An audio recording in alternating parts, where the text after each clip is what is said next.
perform their annual junior high show to students from Mallow and Shelby Junior High. Enjoy the first half and go light!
Good evening, ladies and gentlemen, and welcome to Swinehart Field, where your Utica Eisenhower Eagles taking on the Romeo Bulldogs. My name's Chris White for my broadcast partner, Stephen MacDonald.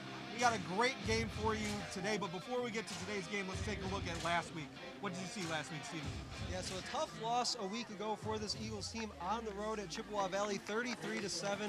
The final there, Preston Crum really had his first big adversity of the season. 2 interceptions, 1 touchdown, a 5-yard touchdown pass to Hayden Bills a week ago. Not much else offensively, as you talked to Coach just a moment ago. That's right, I did get a chance to talk to Coach. Let's go to see what he had to say.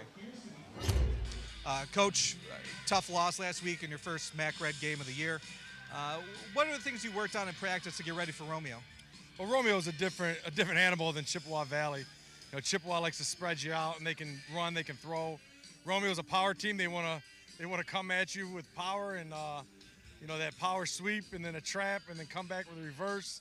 A lot of bootlegs. So it's we had to prepare for a power type team, which is completely different. Last week, again, struggled. Your quarterback, Preston Crum, struggled a lot. What were the things that he needs to do in order to get back on track? Well, I think one of the issues was catching the ball. He put about 4 or 5 passes right in the hands of our receivers, and we dropped those balls. So we never had a flow. So we got to catch the ball and get in a flow. Our offense has got to get in a flow and get in a groove. So, but Preston will be ready. All right, Coach, thank you. Good luck out there. All right, thank you. We thank Coach for taking the time with us right before the game. Now, Stephen, what are some keys that they need for this Romeo Bulldog team?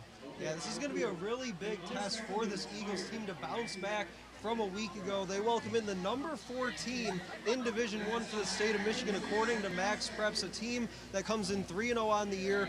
Picked up a win last week to open MAC Red play over Stevenson at home. So again, a really tough challenge for them here today.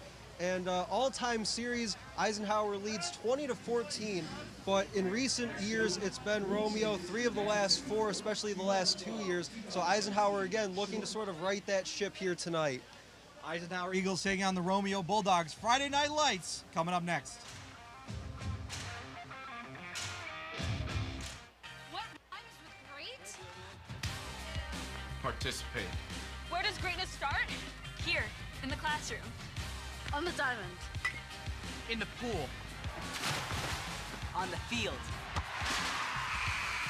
Where will your greatness take you? To better grades. To more friends. Yeah! Be great. Participate.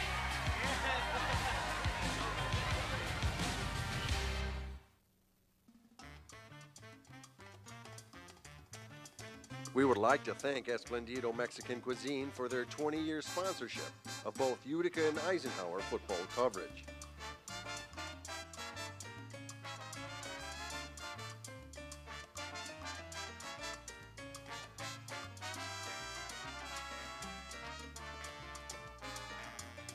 It's that great taste that helps keep a great Shelby Township tradition going.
Good evening, ladies and gentlemen, and welcome to Swinehart Field.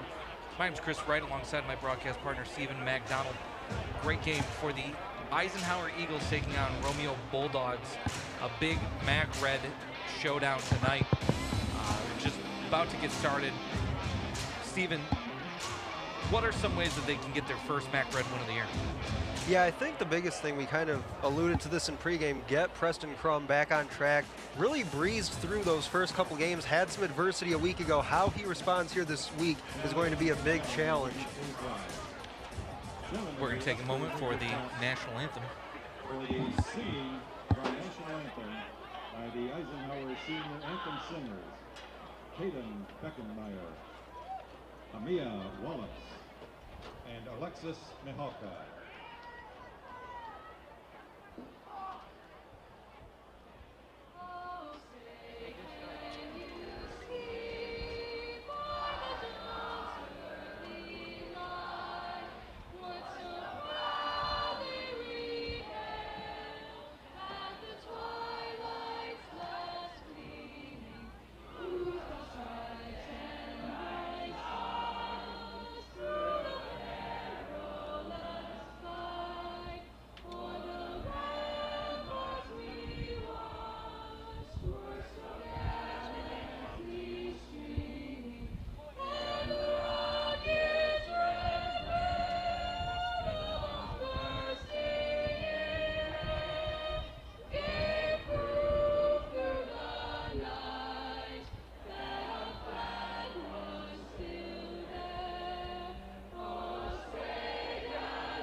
Stephen, another packed house here. Great Eisenhower fans filling the stands, as well as Romeo's traveled as well. Yeah, both sides. We see it here every week from Swinehart Field. Both sides really fill up very early on. I was surprised how fast the stands filled up underneath us here in the press box on the home side, especially the student section. Looks like they let them in a few minutes early today. Looks like they were anticipating a pretty sold-out crowd here tonight. Yeah, it was a great chance for us to include the student section in our pregame broadcast. A lot of fun to see all the spirit for high school football. Absolutely. Every week it seems like we get something a little bit different every week, especially from the Eisenhower side. You see some of the signage around the field as well. You saw it during that national anthem. The signage gets a little bit better each week. We even see some flags sort of outlining the field around the track here tonight. So again, it's just a little bit something that adds to the atmosphere here every week. The Eagles coming in 2-1, as we said pregame. A loss last week to start the MAC Red season, 33-7. Getting ready to kick this game off. Would you call this game a must-win?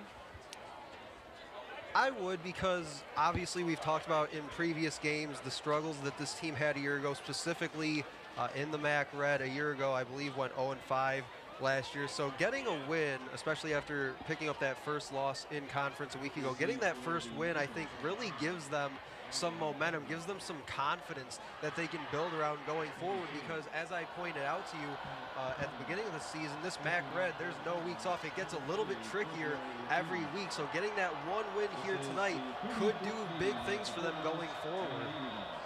We are ready to kick this game off. It is away, and here we go. Taking it at the 3, that's Brandon Kedro for the Eagles. Trying to get around a corner, breaking a tackle, and he'll be pushed out of bounds. Finally, after the 30-yard line, looks like they're going to say the 35-yard line is where we will start this drive. A solid return sets them up with pretty decent field position to start, and this is what you want to see if your head coach Chris Smith and offensive coordinator Joe Youngblood get your quarterback out on the field to start, get the ball in his hands after struggling a week ago, and see how he comes out ready to go here tonight.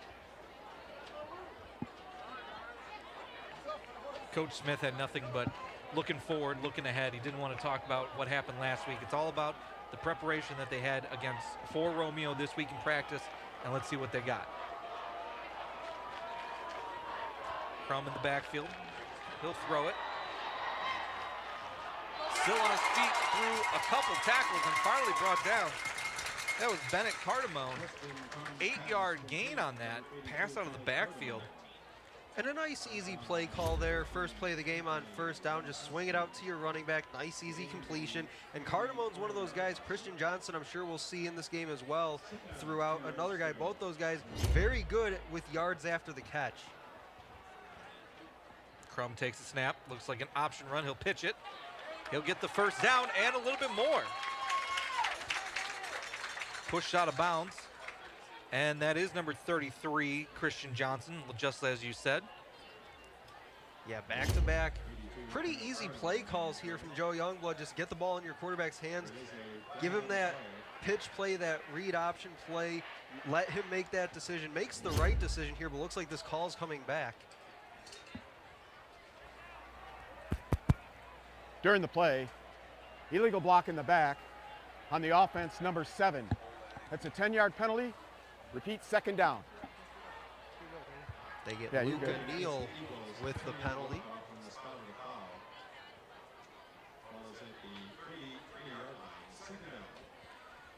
Erases that first down there. Now it's going to be second down and 13.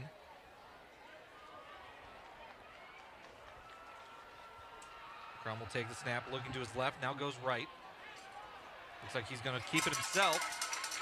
And finally ran out of bounds at the 40-yard line. That'll bring up 3rd and 5 now. And Crum, looking to his left at the snap, had 2 receivers to the bottom of the formation. Didn't see anything there, so he knows he has that short side of the field to the top of the field open where he can tuck it and run, and gets down the sideline for a couple of yards. 3rd down and 6 for the Eagles. It's a handoff. Trying to get around the corner. Cardamone is brought down at the 40-yard line. No gain on the play. And the Eagles drive stalls following that penalty. Yeah, some good decisions on that drive by Preston Crum, but the penalty really hurt them there, so they'll line up to punt this ball away. And a little bit of a safer call, I'd say, from Joe Youngblood there on 3rd down. 97, Rocco Federico in punt formation for the Eagles.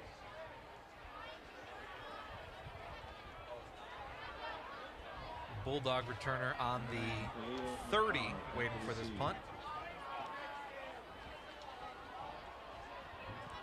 He'll get it away, and it is a sky-high. Fair caught, dropped, but he'll fall on it. This is number 9, Khalil McLeod. The broadcast of today's game is a copyrighted presentation of the Michigan High School Athletic Association and Shelby TV.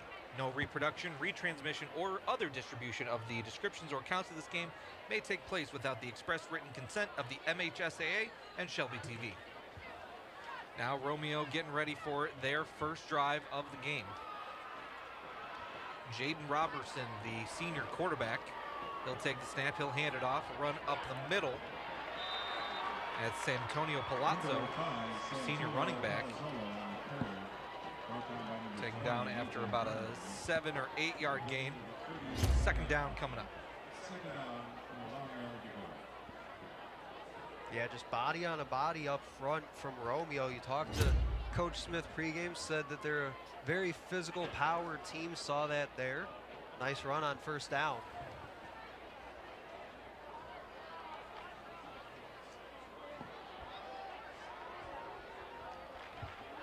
Robertson under center. He'll hand the ball off. That's McLeod. Running around the corner. He's able to get down to about the 42-yard line. That's a 1st down.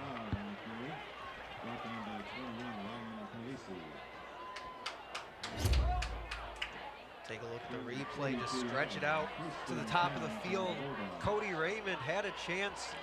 Just couldn't get his arms free to make a play there. Had 4.5 tackles a week ago in the loss to Chippewa Valley.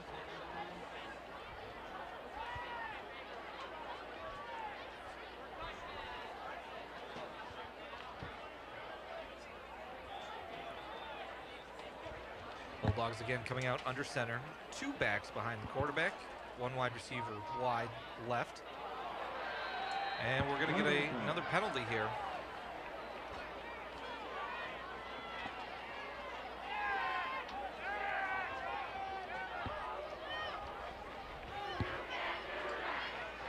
Before the play, dead ball, offsides, defense, 5-yard penalty, 1st down. Just got a hard count there from Robertson, able to draw the Eagles offsides.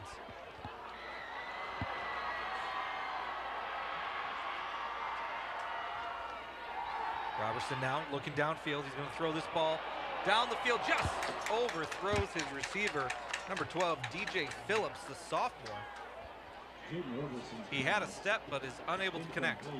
Yeah, Phillips showing off the wheels, getting down that sideline, as you said, Chris, had a step, just unable to connect from Roberson. And going back to that offside a moment ago, that's when the defense knows you're trying to run it up the middle. They're trying to get a good jump off the snap, and a good decision there by Romeo to give them that hard count. And just again, just a few inches from 6 there on that last play. 2nd down and 5 for the Bulldogs. Robertson takes the snap, fakes the handoff, off the fingertips, intended for Phillips again. It's going to be 3rd down. And an opportunity for the Eagles defense to get off the field here. Try to get the ball back to their offense. You see the quick throw into the slot. Sammy Agnello, number 4 in blue, was in the area for Eisenhower. Probably wishes that he could have jumped that tip ball. 3rd and 5 coming up for the Bulldogs. Robertson in the shotgun. He'll take the snap, He'll fake the run and then throw it. Pass is complete. That's going to be a first down. Looked like a similar play to the previous one, that just this time they put Roberson in motion towards the line, as you said, Chris, trying to fake like he was going to take it and run up the middle. Either way, it moves the chains for a first down. Keeps the Eagles defense on the field. Roberson still in the shotgun. He's got two receivers to his right. He'll take it. He will run it this time right up the middle.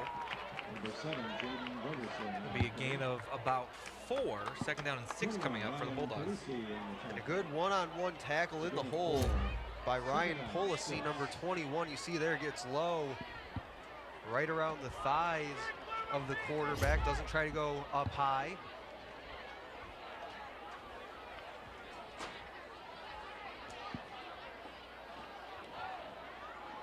Second down and 6.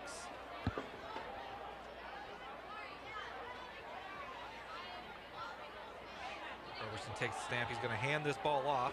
Running up the middle, able to hit the hole. And that's going to be a first down.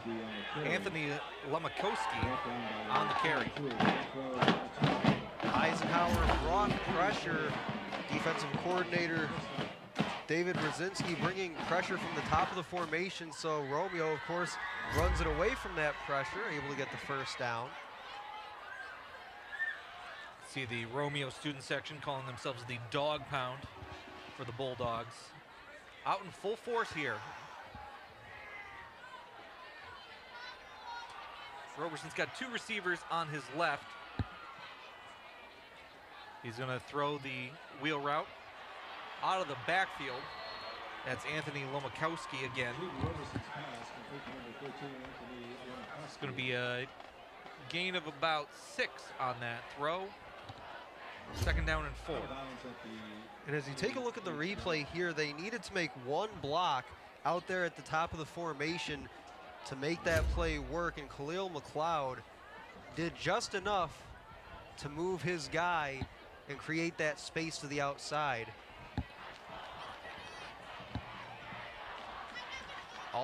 Doesn't always have to be the cleanest block in the world, just has to do enough to do its job.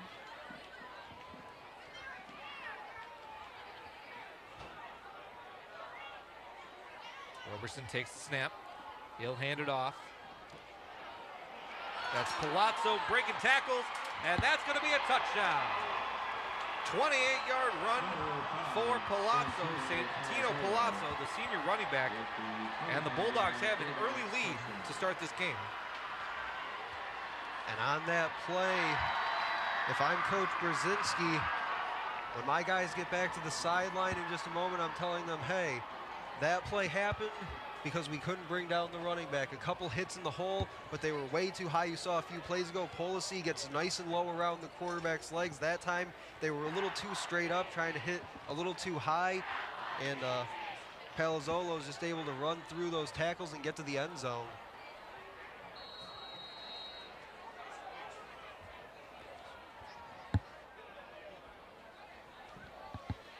Here comes the extra point. It's up, and it is good. With 6:41 to go here in this first quarter, Romeo able to connect on a 28-yard touchdown run. It is 7-0.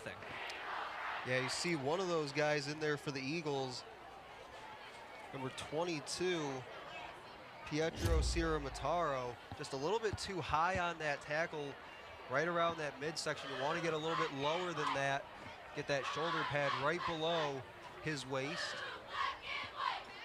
and really try to drive through that contact as well. Looked like he was a little too flat-footed to make that play.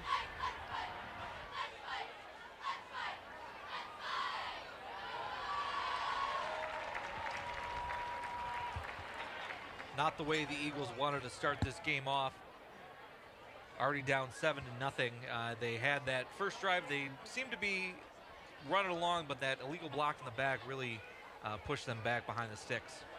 And one of the things too, Chris, that you'll notice about this Romeo team, it's nothing flashy. It's just executing at a high level. They want to run the football. As we talked to Coach Pregame, they're a physical power running type team. So really all it is for Eisenhower tonight is just making sure that you're executing equally at a high level and just doing the little things right. And as I said on that touchdown run, the little things like just tackling and getting good pad level on those tackles, being able to bring down the ball carrier is important.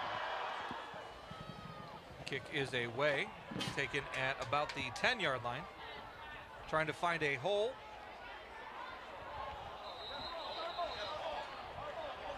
Romeo says the ball is out. And it is. A fumble from Brandon Kedro, and the Bulldogs are going to have this ball at the 29-yard line. Coach Smith is not happy. And just as you talk about taking care of what you need to do, what your responsibility is, and executing at a high level, just stacking him up in the hole. They hold him up long enough to rip that ball away from Brandon Kedro. And again, if you're the return man, your job is to hold on to the football. And that time, Kedro just needs to be able to hold on to that ball. Well, the Bulldogs get the ball back here within the 30-yard line. Roberson takes the snap, looking left. Pass gets deflected, but caught. Breaking a tackle. DJ Phillips gets his first catch of the game there. And that's going to be a first down. And that's tough for Luke O'Neill. As you take a look at the replay, right place, right time, gets that hand up there. Knows he's not going to be able to get to the quarterback because it's a quick throw. So just tries to do something to disrupt that timing of the pass. And he gets his hand on it, but the receiver just in the right place. First and 10 now. Ball is on the 17-yard line. And this is also tough for the Eagles defense too. You give up the touchdown, you're right back on the field, and now you have a very short field to work with. Empty backfield for Roberson. He's going to keep it and stopped at the line of scrimmage and push back. Roberson on the quarterback keeper, unable to get any yards on that. It's going to be second down and 10. And the Eagles showed pressure from the top of the formation with their linebackers, dropped those guys out, and actually brought it from the bottom of the formation right into that run from Jaden Roberson. That play had no chance from the snap. They're going to say he lost 3 on that. Officials timeout. See what the officials are discussing.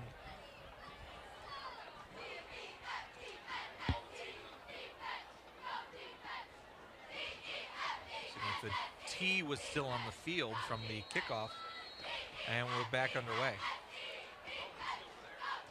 Yeah, usually they have a player in street clothes, somebody that's not playing. Usually somebody like that runs out and grabs that. Guess they forgot to do so.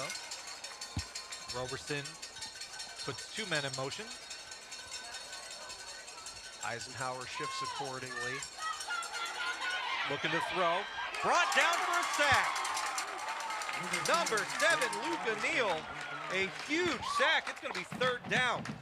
And Luke O'Neill comes off that edge, says, hey, I couldn't get to you a couple of plays ago, so I got that hand up there. This time, if you're not going to block me, I'll just go right in and make a play.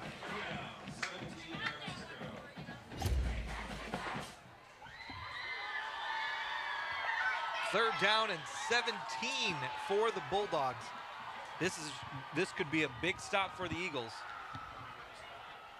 And not only that, these last 2 plays moving backwards, they're almost back to where they originally recovered that fumble on the kickoff. Net yardage of about 4, it looks like, on this drive so far. Bunch formation for Roberson. Puts a man in motion. He'll hand the ball off. We're going to get a penalty flag.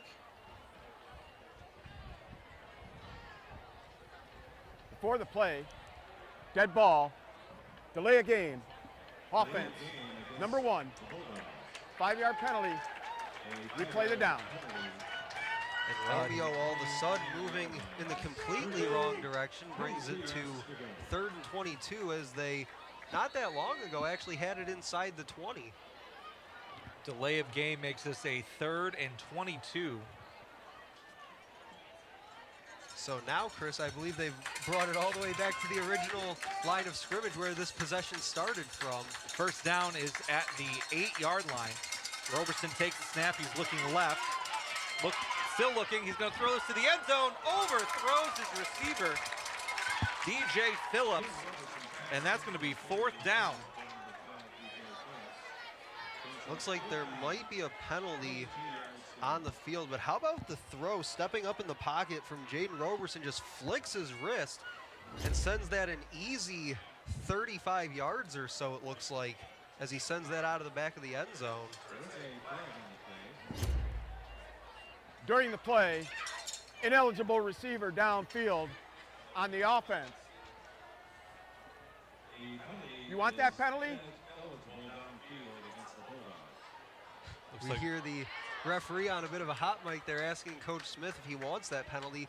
It was 3rd down and long, so I would be surprised if they do accept this. It would send it to 4th down if they were to decline. But you never know. Let's see what the referee says. During the play, ineligible receiver downfield on the offense, number 9. The penalty is declined, 4th down. And in that situation, had they accepted it, the only thing I could have really thought of there is that maybe they were trying to force them out of field goal position. I'm not really sure what Romeo's field goal kicking situation looks like, but I still think even from this point, that'd be about fringe distance right there. They are going to go for it. It is 4th down and 22 for the Bulldogs. Roberson takes the snap. Looking downfield.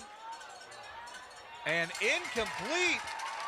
A huge defensive stop for the Eagles. And the ball's going the other way. Yeah, well-defended play in the secondary by the Eagles. Both safeties were tracking that football right around the middle of the end zone. Luca Neal coming off the edge at the top. Looked like he got in there right as that ball was thrown. And hey, look at that. One of our former colleagues here at Shelby TV, Tim Meyer, had the privilege of calling some games with him over the past 2 seasons. Taking things in now from the opposite sideline here tonight. Eagles taking over. Crum will hand it off. Be a gain of about 2. Can't see a number.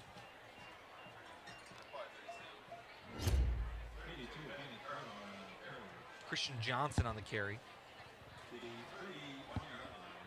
One of those tough running backs for this Eagles team, also Cardamone as well. 2nd and 8 now. Crum looking down the field. He's going to throw this one deep and just overthrows his intended target, Jackson DeMassey. It looked like DeMassey had slowed up just before that throw could get to him. It's going to be 3rd down. Yeah, started sort of fading his route to the sideline, trying to get some depth on the route. And as you said, maybe slowed up just a touch on that route. But how about the arm strength from both these quarterbacks that we're seeing here tonight? Would love to see one of them complete one of those deep balls, as I'm sure we will at some point here tonight. Looks like they're loading up to do just that. 3rd down and 8 now for the Eagles. Crum takes the snap, looking left. He's going to roll out. Going to keep it himself, and he's got nowhere to go. He'll gain a few yards. But it's going to be 4th down and about 3 or 4. Crum looking down the field, just couldn't find anybody. And even once he tucks this ball, a little bit of indecision, it looks like, tries to juke the defender. If I'm Crum there, I'm tucking that ball, putting my head down, and just running as hard as I can towards that sideline, trying to pick up some yards. Santino Palazzolo back for Romeo to receive this kick. Another sky high. It'll land at the 40 and take an Eisenhower roll. All the way down to the 26-yard line, and that's where the Bulldogs will take over. And one thing I mentioned just a moment ago waiting to see one of these quarterbacks hit on these big passes down the field. It'll be interesting when we get our first really big, energizing play of the game, as now not only do we have the marching band underneath us here in the press box, they've moved the student section across the stands as well, right next to them. So whenever that big play comes for Eisenhower, it is going to get ridiculously loud here at Swinehart Field. Roberson under center, puts man in motion, he'll hand the ball off. Trying to run it around the right side, gets brought down after a gain about 4. We'll say a gain of 3, 2nd and 7. One thing to also note, it is standing room only here. All around the track fence, people are just packing this stadium. Great to see for high school football. Absolutely fantastic crowd, as you see there, all the way stretching down Shelby Road. Incredible atmosphere. And like I said, Chris, this place is just waiting for that big play to happen so this crowd can erupt. 2nd down and 7. Roberson takes the snap, handed the ball up the middle. Be a gain of 1 or 2. It'd be 3rd down for Romeo. Take a look at the replay, just straight handoff up the middle. 2 Eagles meet him right there at the point of attack. Looks like Polisi was one of them. 3rd down and 4. Would be a big stop for the Eagles if they are able to make it. It'll be interesting. A few plays ago, they ran that outside run, that sweep to the short side of the field. I'd like to see them maybe go the long ways to the top of the screen and maybe try to stretch the Eagles out a bit. I don't think on 3rd and 4, you're just going to be able to run it right at them. We're going to get a timeout called by the Bulldogs. They want to think this 3rd down play over. 42 seconds to go here in the first quarter. Romeo has an early 7-0 lead. Yeah, this Eagles defense is battling so far. They had that short field a few minutes ago on their previous defensive possession. Didn't give up anything there. Have a chance to get off the field following the timeout here in just a moment. And on these last couple runs have really handled the running game for Romeo pretty well. So like I said, I don't know if you can necessarily run it right at them on this 3rd down and 4. I'd like to see them try to stretch things out a bit, sideline to sideline. But even then, Eisenhower does have that ability, especially with their linebackers. They can get side to side and make a play. Another warm night for football here, 80 degrees at game time. Looking at the forecast for next week, we have Utica on Shelby TV, the Utica Chieftains. It's going to be a cold one. 3rd down and 4 here. Takes the snap, he's going to keep it himself. And he is stood up. Maybe a gain of 1. A big 3rd down stop for the Eagles. It's 4th down. And you know what, Chris? For once, I actually was right. The Eagles sold out, crashed the middle of that line of scrimmage. They knew that inside run was coming. If they found a way to get that ball outside the tackle, they easily pick up a 1st down on that run. See what the Bulldogs are thinking. Their offense is still on the field. And quickly to your point about the weather here tonight, I did a game over at the University of Detroit Mercy this time last night, and I actually was a bit cold out there, so yeah, easily 10 or 15 degrees warmer than it was yesterday. They're going to take the quarter break to think about it. After 1, the Romeo Bulldogs 7, Eisenhower Eagles 0. And Steven, what have you seen so far that you like from the Eagles?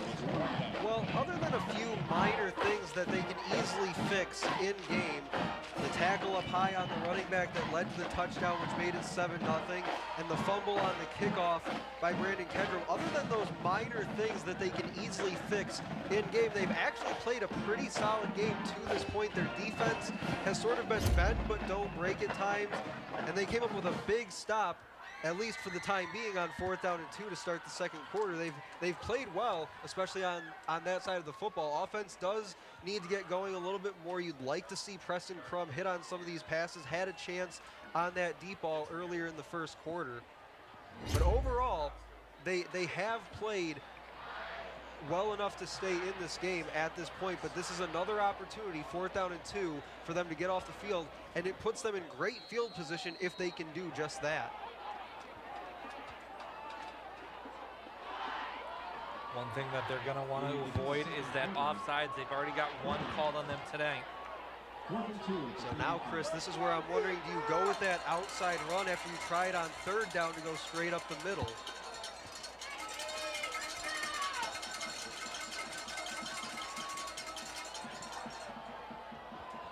Turner's going to pooch punt this, and that's going to roll all the way down to about the 29-yard line. So a little trickery on that, but Eagles won't fall for it. It's going to be 1st down for the Eagles. And actually not a bad kick on that little pooch punt either. Gets it inside the 30, and usually when you're, as I always talk about, when you're inside the 35s or even inside the 40-yard lines right there in the middle of the field, you don't always get the opportunity to flip the field like that. So good job at least putting them back inside the 30 and making it a little bit of a longer field to work with. That was Ben Turner on the punt for the Bulldogs. And here comes the Eagle offense. Especially if they hadn't picked up that 4th down and 2 had they tried to go for it.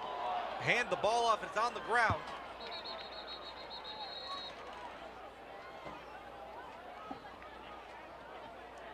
Looks like the ball's going to stay with the Eagles. That was Christian Johnson on the handoff. Ball just falls to the turf. And that's just another example of that's something you can control if you're Christian Johnson. Securing that football, that's not anything Romeo's doing, just like the fumble from Brandon Kedrow earlier in the missed tackle on the touchdown run. That's something that Eisenhower can control.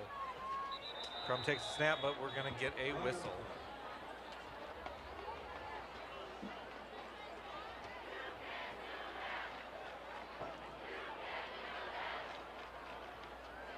Before the play, defense, number 81. That's a 5-yard penalty. 1st down. Offsides on the Bulldogs. Correction.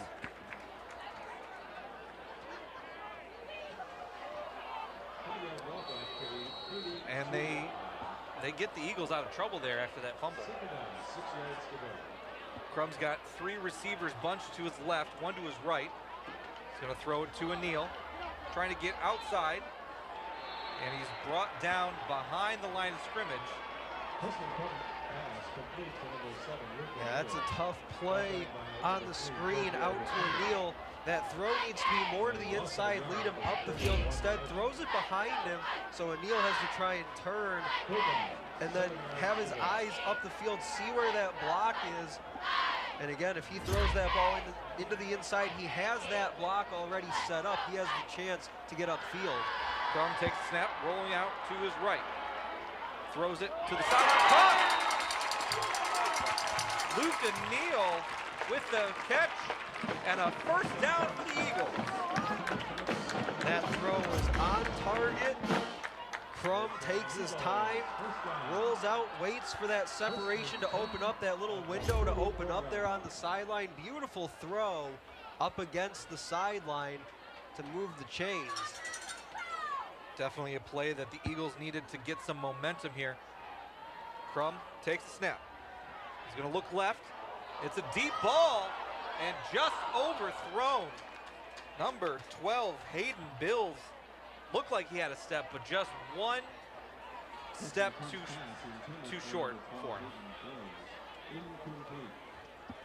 Romeo bringing pressure up the middle. Crum gets rid of it before it gets home.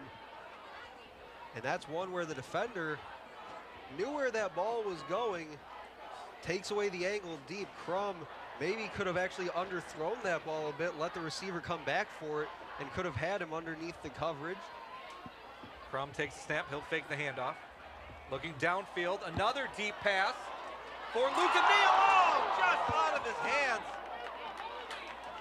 Unable to make the catch.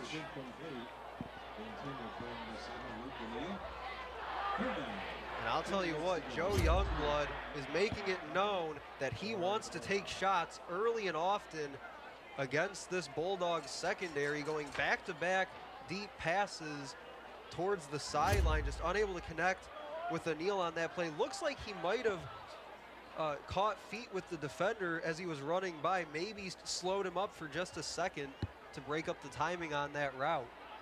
3rd down and 10 for the Eagles.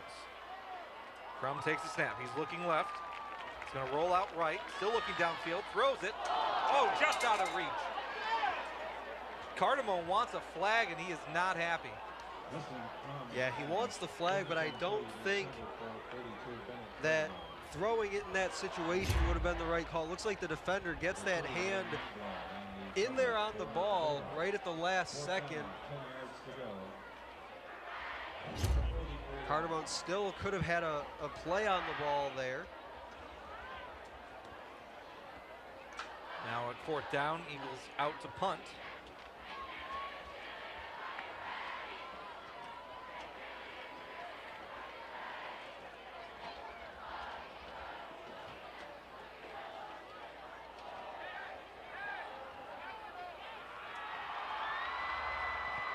Kick is away.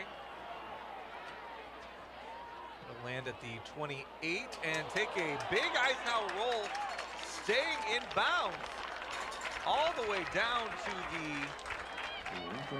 10-yard line. How about that? They're going to say it went out at the 14-yard line. And the Bulldogs will take over. Just pop it in the air, landed at the 30 and let it roll for 16 yards. Just like they drew it up, I'm sure. 10:03 to go here in this first half. A lot of back and forth action so far. See if the Eagle defense is able to play up to what they have been so far. Yeah, both teams just battling through the first 14 minutes or so of this contest. Just waiting for one of them to hit a big play here. Eagles, not for a lack of trying so far. Roberson takes the snap. He's going to hand this ball off. Running up the middle. Number 13, Anthony Lomakowski. It'll get a gain of about 6 on that play. 2nd down and 4 coming up. You'll see, looks like number 74 pulling through there, leading the way for his running back. Roberson puts a man in motion. He hands the ball off.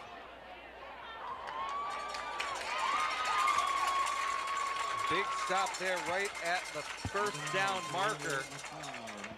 It's going to be 3rd down for the Bulldogs. Yeah, Khalil McLeod on the carry.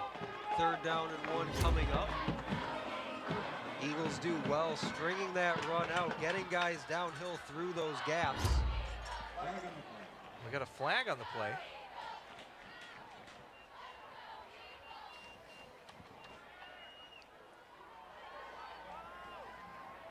Before the play, dead ball, offside, defense, 5-yard penalty, repeat the down.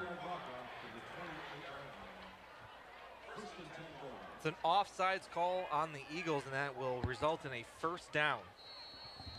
So no need to repeat the down. They'll just go ahead and give them the 1st.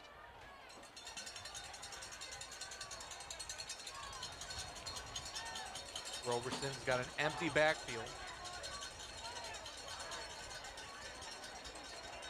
Put a man in motion, and he'll hand it off. Bring up the right side. Anthony Lomakowski. No gain on the play. 2nd down coming up. Good push up front by the Eagles defense, getting in the backfield, not allowing Romeo to get up the field. Bulldogs a little up-tempo now. Robertson takes the snap. He'll hand the ball off. Again to Lomakowski. Stopped again at the line of scrimmage. Another 3rd down coming up. Big opportunity for Eisenhower to get off the field. 3rd down and 10. You take a look at the replay.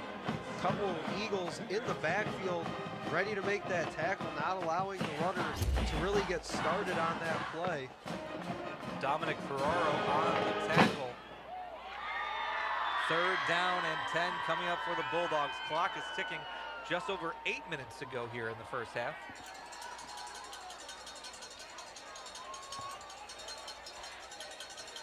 Roberson, empty backfield, looking to throw. He's got a man wide open, finding the hole in the zone. That's Luke Pecan, the senior. And that is a 1st down for the Bulldogs. Yeah, great hands by Packin on that catch. Just a little bit out in front, but uses every bit of his wingspan to go grab that ball, moves the chains for a 1st down, and that's a play when they go empty like that. Eisenhower has to be expecting pass there. Roberson under center. He's going to hand the ball off, running up the right side. There's number 5, Santino Palazzolo. But there is a flag on the play.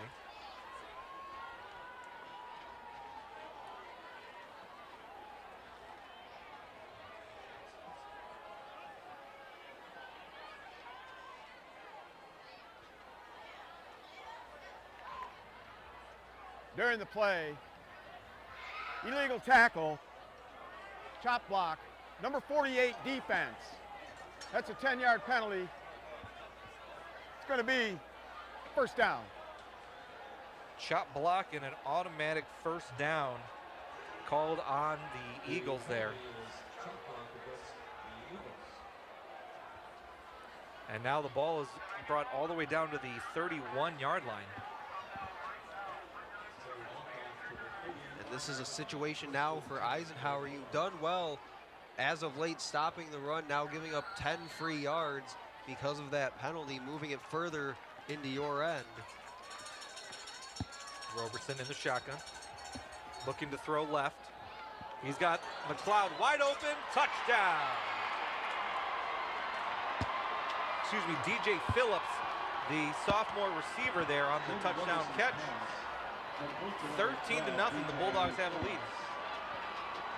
Tough one-on-one assignment for Noah Smith, 31. The defensive back for Eisenhower gets left seemingly on an island with DJ Phillips. No help over the top. Safety was caught up in the middle of the field. Just throws that fade to the end zone.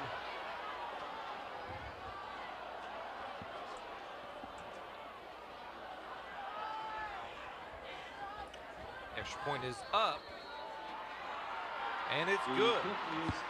A big 31-yard pass play, Roberson to Phillips, and the Bulldogs now have a 14-0 lead here with 7:25 to go in the 2nd quarter. And really our first big play, big strike of the game. As I said before, I'm sure the Eagles faithful in attendance here tonight would have liked to have had it go in their favor, but the first big play really of our first half goes the way of the Bulldogs, makes it 14-0, and now this is answer time for the Eagles here on this drive. 7:25 to go in the half. You still have all 3 of your timeouts. Get something on the board before halftime. A couple of costly penalties that drive for the Eagle defense. That chop block just before the touchdown and an offsides on a 3rd down and 1. Big mistakes that can't be repeated moving forward. It'll also be especially important to get that points up on the board before the half, as Romeo will get it to start the 2nd half.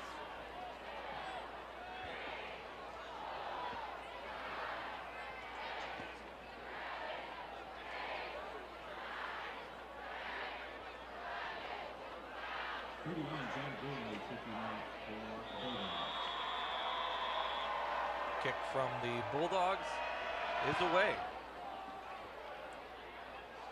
Taken at the 10-yard line. That is Brandon Kedro trying to get to the 30. I think it stopped at about the 28-yard line.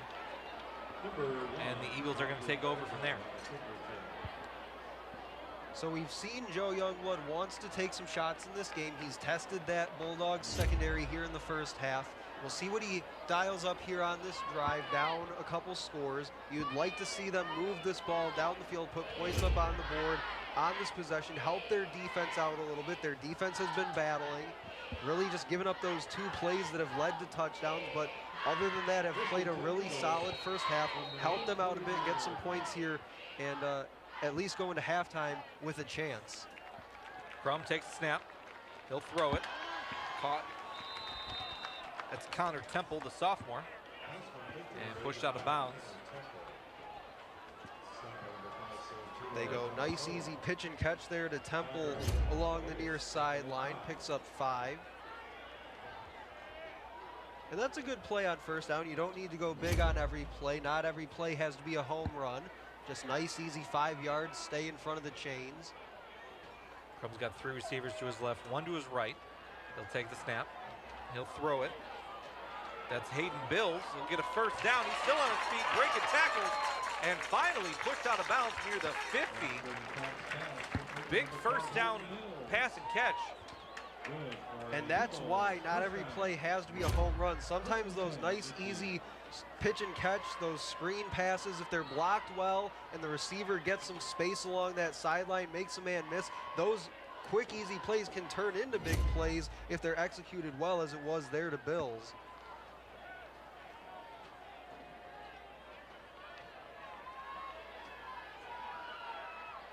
From the 50, first down. Crum fakes the handoff. He'll throw it.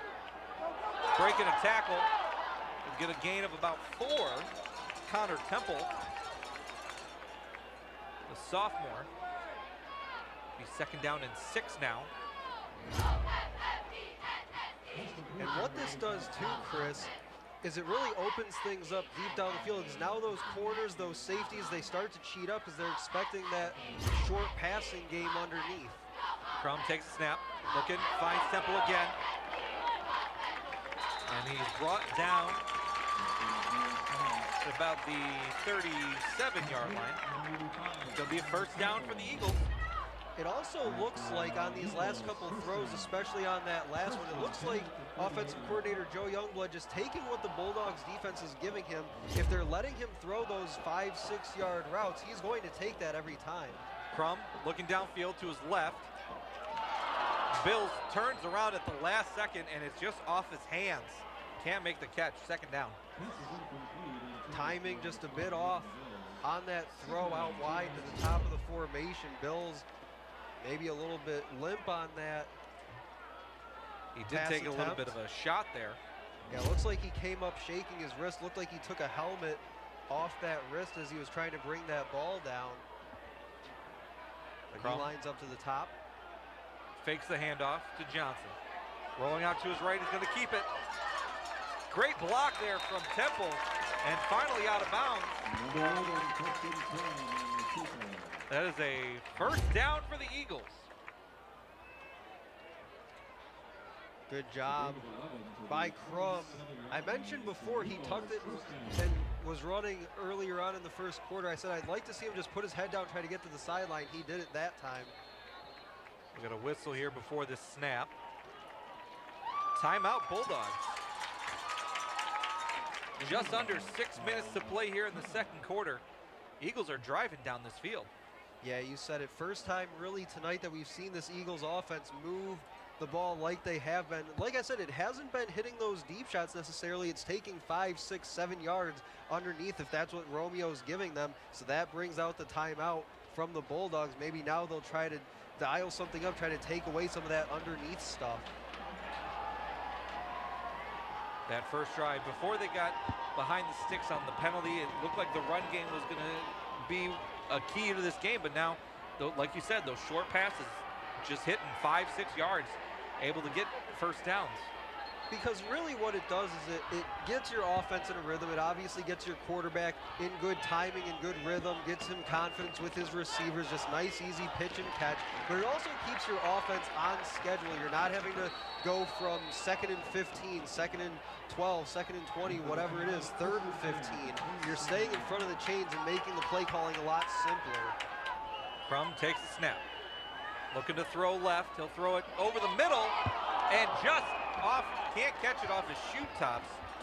Pass intended for Hayden Bills. It's going to be second down. And before that timeout, that's exactly what I was talking about with those underneath throws. That makes the secondary have to step up and play those underneath things, and that opens up that shot over the middle, just underthrown from Preston Crum. Got a late flag here.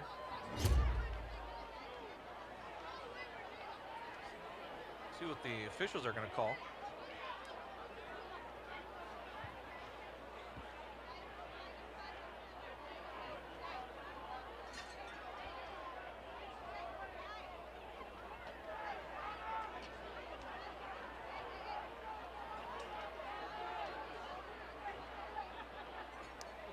I'm not sure they know what they're going to call just yet. A little bit of discussion on the field. During the play, illegal participation on the defense. 12 men in the huddle, 12 men on the field. Half the distance to the goal. Second down. 12 men in the huddle for the defense. It's going to bring the ball all the way down to the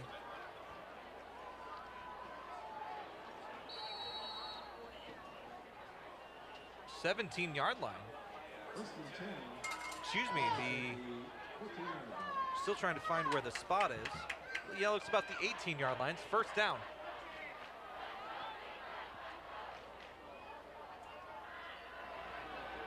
Crum's going to keep it on an option, running up the middle. He gets brought down, but there is another flag. And it looks like that time the Bulldogs expected him to pitch that ball. Things just opened up right in front of him, and he says, okay, I'll take that lane. Ball's now coming backwards. During the play, holding. Offense number 7, 10-yard penalty. Repeat first down. As you see there, a lot of running room north and south for Crum. That ball originally spotted at about the 14, so they'll spot it now at the about 22. Looks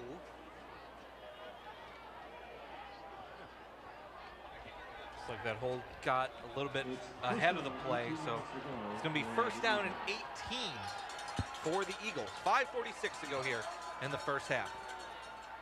Crum takes a snap, looking left. He'll fake it. It's a screen to the right. That's Cardamone on the catch.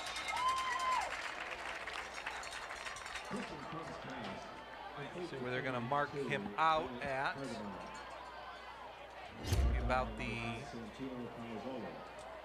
looks like a 17. gain of 4.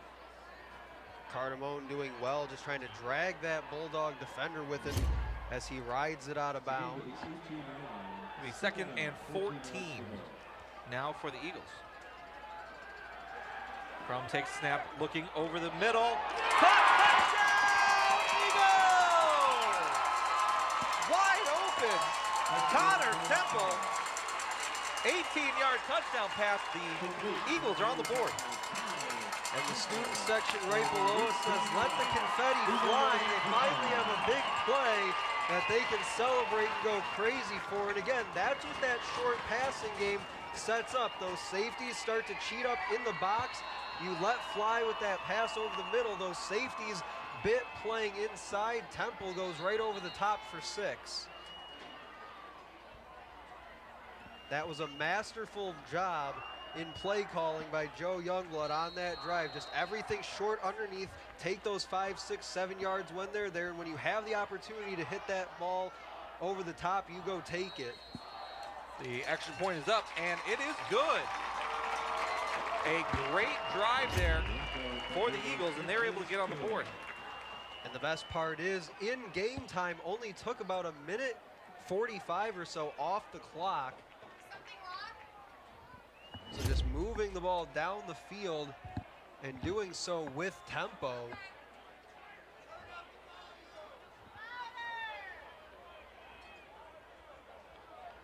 Let's take one more look at that touchdown. Yeah, just a straight drop, climbs the pocket. See 3 Bulldogs defenders just standing in the middle of the field. Some miscommunication on the back end. Nobody picks up Temple. And that's just a nice throw over the top. Easy play to the end zone. Definitely looked like Crum was able to look off his main receiver, look into his right, bring in those safeties wide open for the end zone for Temple.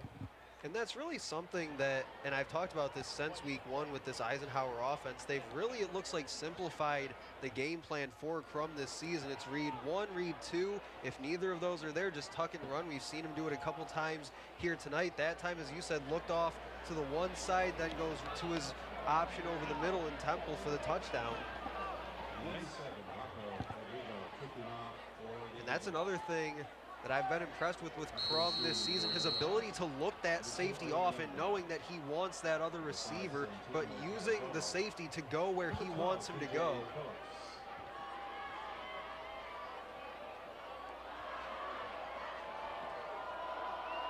Kick is away, and they will let that drop into the end zone for a touchback. And one thing that touchdown does too, Chris, you still have 5.5 minutes to go. Like I said, they scored, but they scored pretty quickly on that possession. You still have 3 timeouts if you're Eisenhower. If your defense gets you a stop here, you have plenty of time to work with to go put this ball in the end zone one more time before the half. Once again, taking a look at the standing room only there. A packed house here at Swinehart Field for the Eagles. 1st and 10 from the 20-yard line for the Bulldogs. Roberson takes the snap, looking left. Pass falls incomplete, intended for Phillips on the slant. Excellent coverage by Tayshawn Terrell, one-on-one on that slant. Stepped right up, got his hand in there, try and bat that ball away.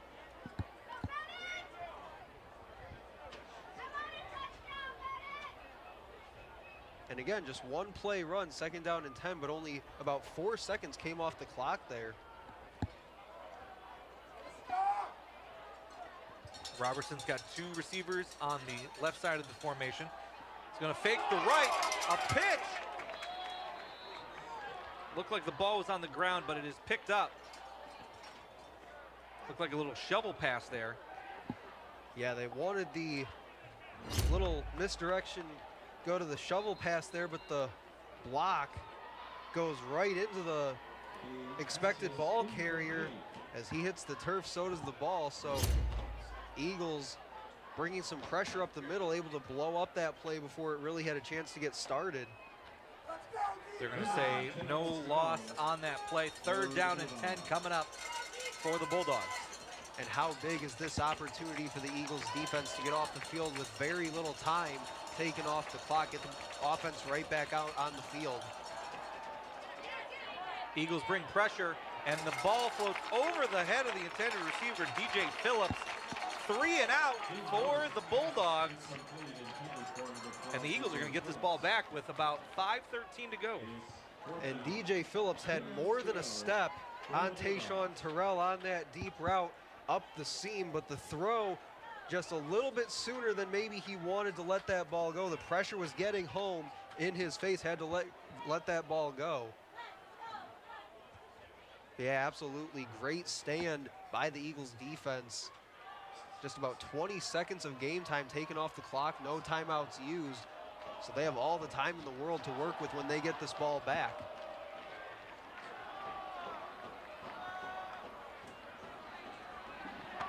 Punt is away, almost got to it. That's going to land at the 45 and roll to the opposite 40. And finally down at the 39-yard line. Close to a block, but unable to get there. Yeah, very close. Also could have been close to a potential running into the kicker as well. Here come the Eagles offense with all of the momentum in this game. Here's that replay. Just missed it. Just slides right by. Crum with an empty backfield. 3 to the top, 2 to the bottom. He'll throw it. That pass is caught. Number 7, Luca Neal on the catch. It's a gain of about 8. It's 2nd down and 2. And you won't necessarily see it from this angle, Chris, but if you look at that last play, every one of their receivers ran the exact same route. They're trying to stay underneath that coverage from the Bulldogs. They pick up 8 on that completion. Clock is ticking, 4.5 to go here in the second quarter. Again, empty backfield for Crum. Crum looking downfield. Still looking. He's going to throw it. Caught! Tayshawn Terrell, first down catch at the 35-yard line. First down, Eagles. And this play is set up because of the ability of Preston Crum to extend the play, allow Tayshawn Terrell to come back to the football and make a play there, move the chains for a first down, and this Eagles offense now is humming. First down and 10 at the 37-yard line. Crum takes the snap, quick throw, caught. That's Connor Temple again. Gain of about 5 on that. 6 on it is what they'll call it. Second and 4 coming up. Just dump that ball underneath. Not a lot of yards after catch, but again, you'll take those 5, 6, 7 yards every time. Crum takes the snap, looking to his right. Still looking downfield, and he's just going to run it out of bounds. Looks like he got back to the line of scrimmage, but that's going to bring up third down now. Yeah, tries to extend the play, nothing there, so just tries to make something out of nothing. As you said, gets back to the line of scrimmage, so at the very least, they didn't move backwards. Third down and 4 now. The Eagles 1 for 4 on third down today. You get a whistle here. And Romeo's going to take their final timeout of the half. 3:26 to go here in the first half. Eagles are driving, but they're down 7. And this is a big opportunity in this second quarter to go into the half. You have, as you said, Chris, the momentum right now. If they can go down and put another touchdown on the board here on this drive, all the momentum will have seemingly shifted in their control. Obviously, they have the crowd on their side here tonight. A sold-out crowd, as you said, standing room only. They are just waiting for this team to make another big play and give them a reason to explode. And they have that chance on this drive, still 3:26 to go in the half. But it's not anything necessarily that they're doing. It's not anything that'll land you on Sports Center, to say the least. It's just anything they can get 4, 5, 6 yards underneath on every play. They're going to take that, knowing that it's only going to take them 2 plays or so to get that first down, keep moving that ball down the field, and if the end result is putting it in the end zone, all the better. Teams come out of the timeout. Third down and 4. Anil goes in motion. Crum takes the snap. He'll throw it. Pass is caught. Connor Temple again. First down, Eagles. And a bit of a low throw there from Preston Crum, but does have a tight window to fit that in. You see the linebacker, 36 in white, coming over to make a play on that ball. Looks like we'll back it up, however.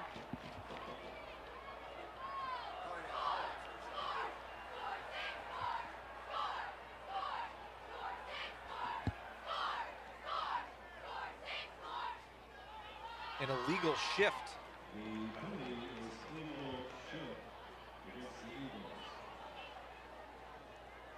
An illegal shift called against the Eagles. Now it's going to be third down and 8. And they'll try this one again. Third down and 9, excuse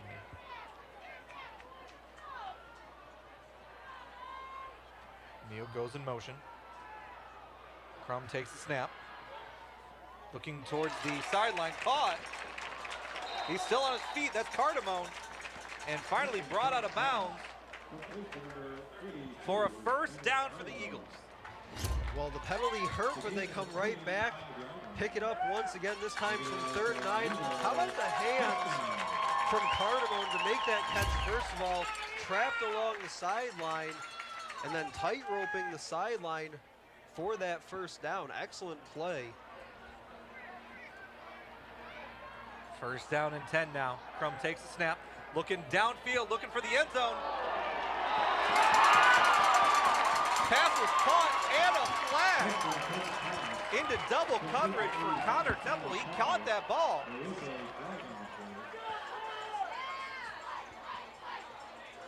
I'll wait till we get the call here.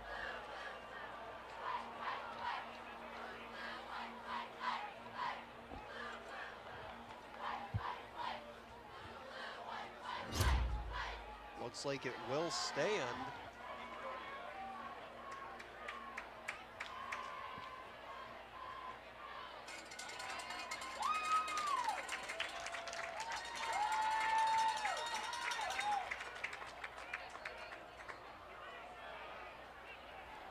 Targeting is the call on the referee, or from the referee. That'll be a half the distance to the goal after the catch. First and goal now. Crum's gonna keep it. Cannot get to the outside. And that will be second down now from the 2-yard line. Yeah, good job by the Bulldogs defense, stringing that play out to the sideline, get in there to make the tackle short of the goal line. And going back to that previous play, the throw from Crum, a practically zero window to throw from, and almost caught that ball because of the contact that occurred. Crum hands it off to Christian Johnson. In the end zone, touchdown, Eagles!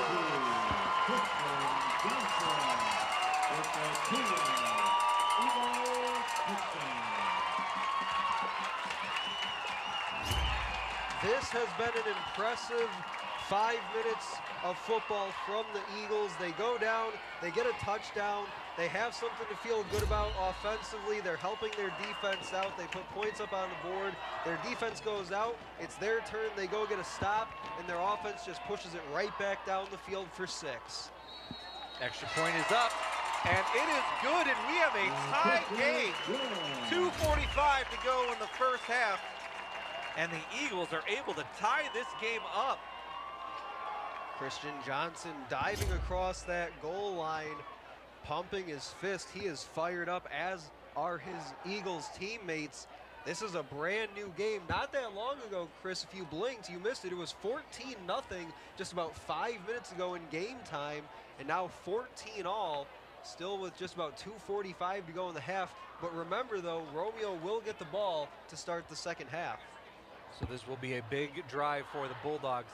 A team that has been having some success on the ground, but they're out of timeouts here in the first half. They have taken a few shots in the passing game with quarterback Jaden Roberson. They had DJ Phillips on that play in one-on-one coverage with Tayshawn Terrell on that last possession, but the pressure by that Eagles front forced that throw a bit early, threw off the timing of that route just enough for it to fall incomplete. But if they can hit on one of those big plays, they can move this ball down the field and get in scoring position quick.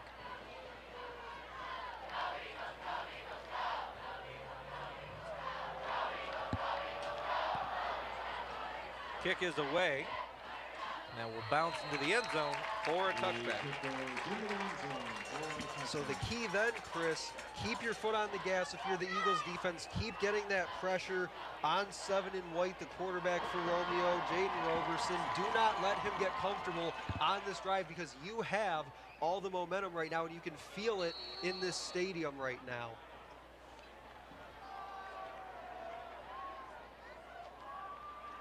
And remember, this is the number 4 team in the state for Division I in Romeo that's coming here to Swinehart Field. These guys for Eisenhower, I'm sure, know that, and they want to bring it here tonight.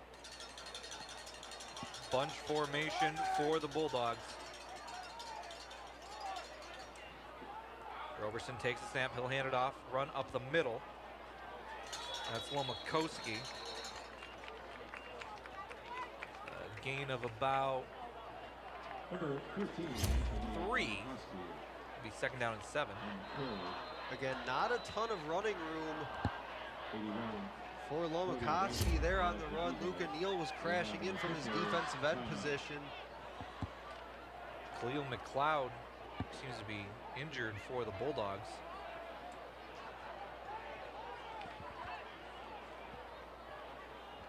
That young man's had a solid first half for this Romeo team.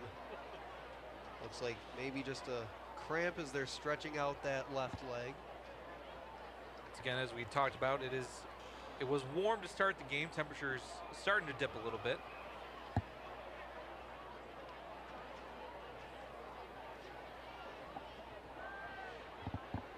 Hopefully, just like you said, a cramp, just stretch it out a little bit.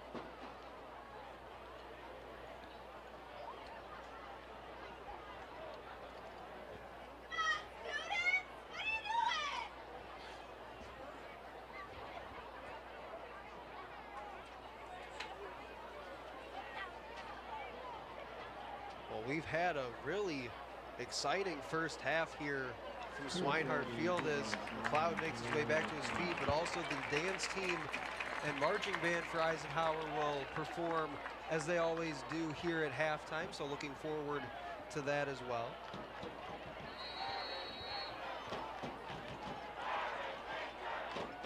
.227 to go here in this first half. 2nd and 7 coming up for the Bulldogs. They are in under center. Robertson, he's got DJ Phillips to the top of your screen. He'll hand the ball off. Able to get to the outside and pushed out of bounds. Number 5, Santino Pozzolo.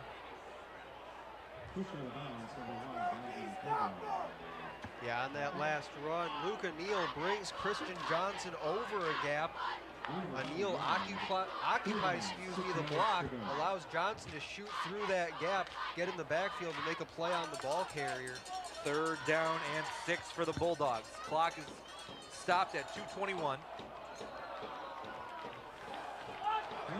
Looks like a possible free 5 yards upcoming. Dead ball. Offside. Defense. 5-yard penalty. Still 3rd down.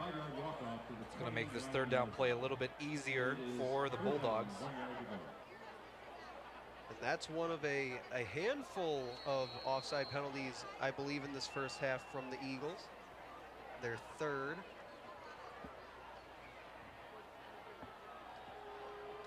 Third down and 1. Bulldogs 2 for 5 on 3rd down tonight.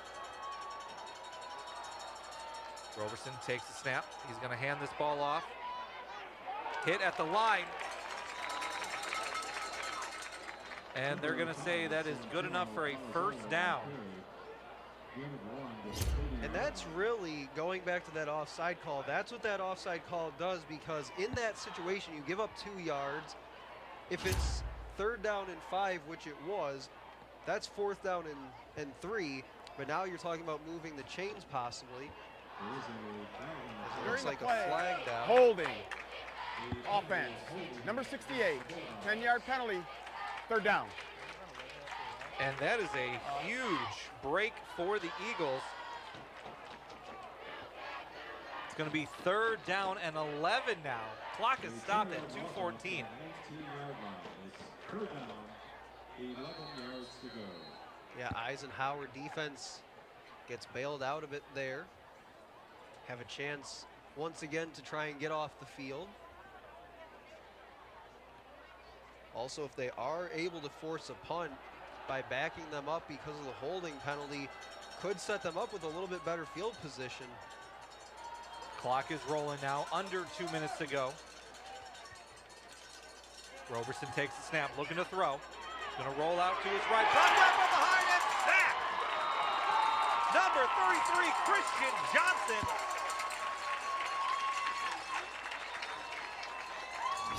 And the Eagles are going to take a timeout to stop this clock. 1:42 to go. Excellent play call and execution from the defense and defensive coordinator David Brzezinski.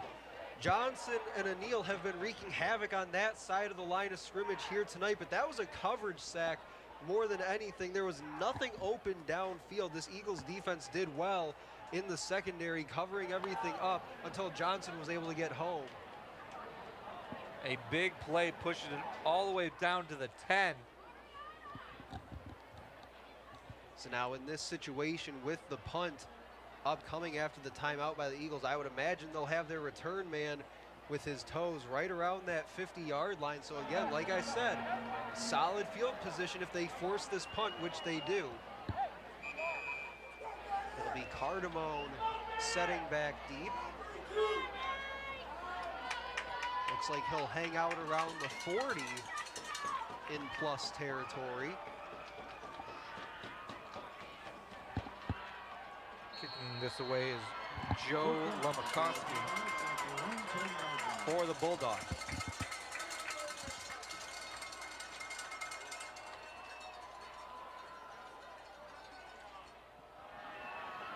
They'll get it away.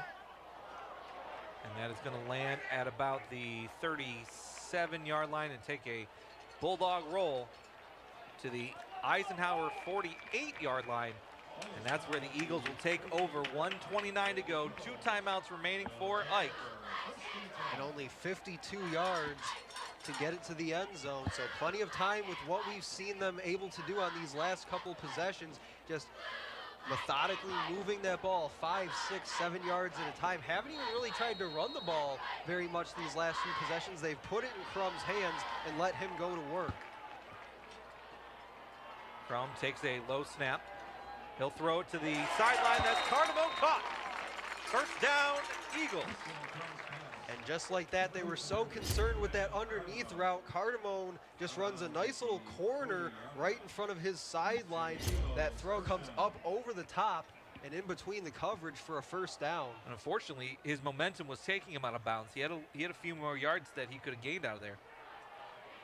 Also stops the clock without the use of a timeout. Crum takes the snap. Looking to his right, he's going to roll out. He's going to throw this ball deep towards the end zone. Caught! First down within the 5-yard line. Number 12, Hayden Bills.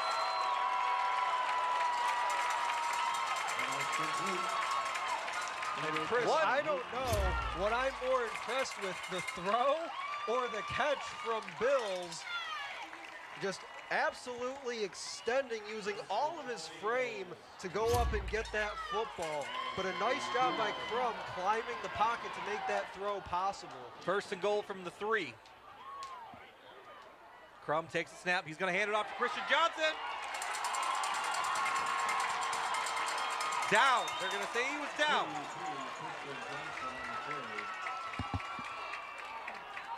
Eagles now don't want to call a timeout. They want to let this clock run a little bit. Let's take a look at the replay. Stopped at the 1 and just falls right before getting into the end zone. Absolutely phenomenal effort by Giorgio Ruffino on that stop. Christian Johnson again, touchdown, Eagles! You can stop it once, but you will not stop it twice. Just lowers the shoulder. He was getting across that goal line like his life depended on it. His second touchdown today, Christian Johnson.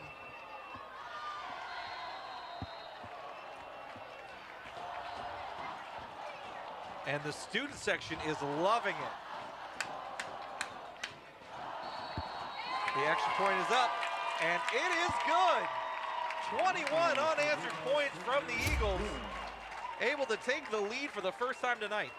And not only that, Chris, not only 21 unanswered in the last 7-8 minutes or so of game time, but it's been on 3 straight possessions. This was an offense that for much of the first half was struggling to get first downs. They found the recipe here in the second quarter, make those underneath throws, make that secondary cheat up a bit, then hit that big play over the top. And I'll tell you what, on that throw to Bills inside the 5, my jaw actually dropped on that throw. Like I said, I don't know what I liked more, that throw or the catch by Hayden Bills. They drove the field 52 yards in just over a minute of game time there. And that's the thing too, 3 straight possessions they've put it in the end zone, but they're doing it methodically and they're doing it quickly. That drive, that first touchdown drive they had took only about a minute and a half off the clock, and as you said on that last one, just over a minute. They are scoring, and they are scoring fast.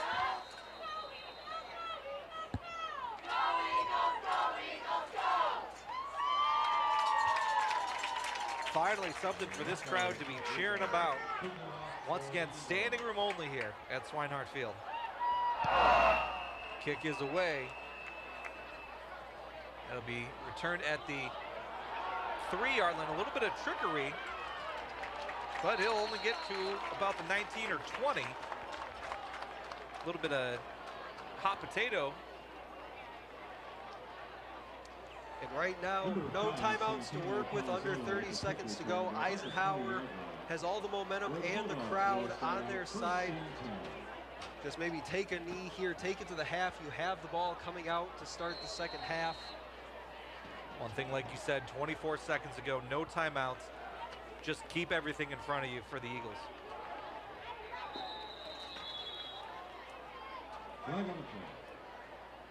Coach Smith wants to take a timeout. Be the second timeout of the half for him.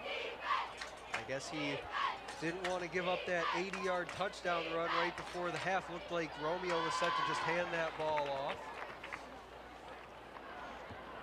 But what a response by this Eagles team. You're down 14-0, you don't panic. Again, this is the number 4 team in Division I football for the MHSAA coming into this weekend, and they did not care.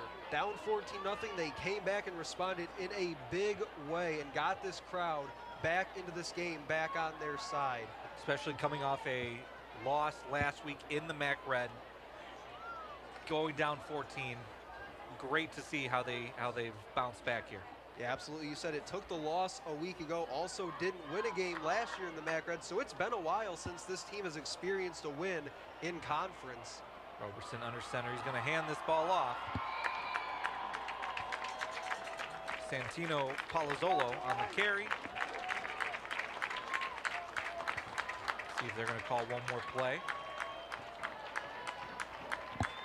If I'm head coach Kurt Radis, I'm saying, okay, we've had our first half. Let's go in. Let's make some adjustments. Obviously, there's some adjustments to be made. And we'll come out and get the ball to start the second half. The team running off the field, giving the crowd here to pump it up. It is halftime. Eisenhower Eagles 21, Romeo Bulldogs 14. We'll be back in a little bit right after our halftime show with the second half of action.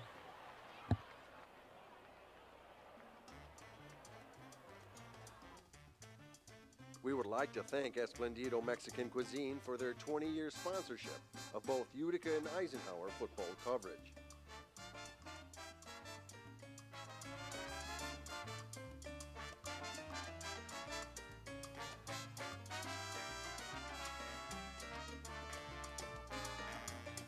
It's that great taste that helps keep a great Shelby Township tradition going.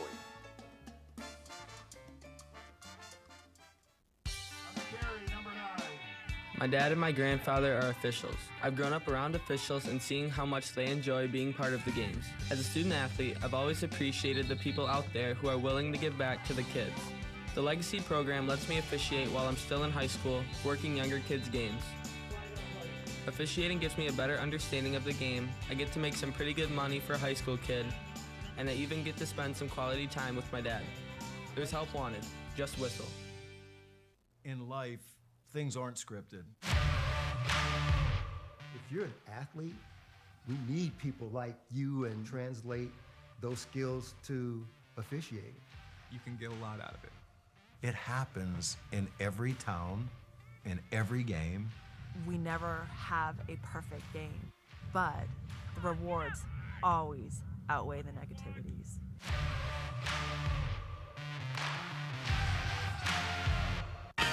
What rhymes with great? Participate. Where does greatness start? Here, in the classroom. On the diamond. In the pool. On the field. Where will your greatness take you? To better grades. To more friends. Yeah! Be great. Participate!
Sit down. Be humble. Sit down.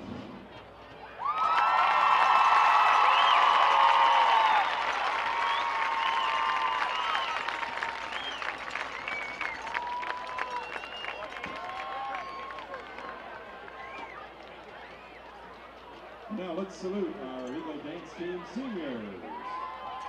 First, Captain Jordan Temple. The parents, Kelly Temple and Mike Temple. She will be attending possibly the University of Michigan, majoring in neuroscience. Jordan Temple. Georgia Milkey. She is the daughter of Lori Milkey and Chris Milkey, possibly attending Michigan or Cincinnati, majoring in environmental science. Georgia Milkey. Also Alexa Kerlinsky, captain. The daughter of Jennifer Kerlinsky and Jim Kerlinsky. She will attend University of Michigan or University of Cincinnati, majoring in art. Alexa Kerlinsky. Gabriel Champa. The daughter of Gretchen Champa and Jeff Champa.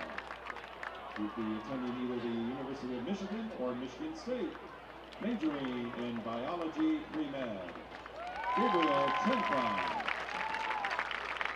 And our last senior, Abby French, daughter of Penny French and Indy French. She will attend Michigan State University, majoring in business. Abby French. And now let's hear it for all of our dance team seniors.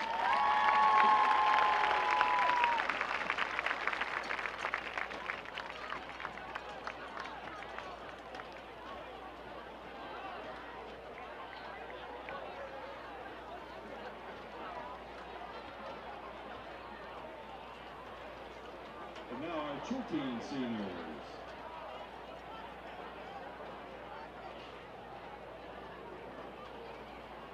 Abigail Rassa, captain.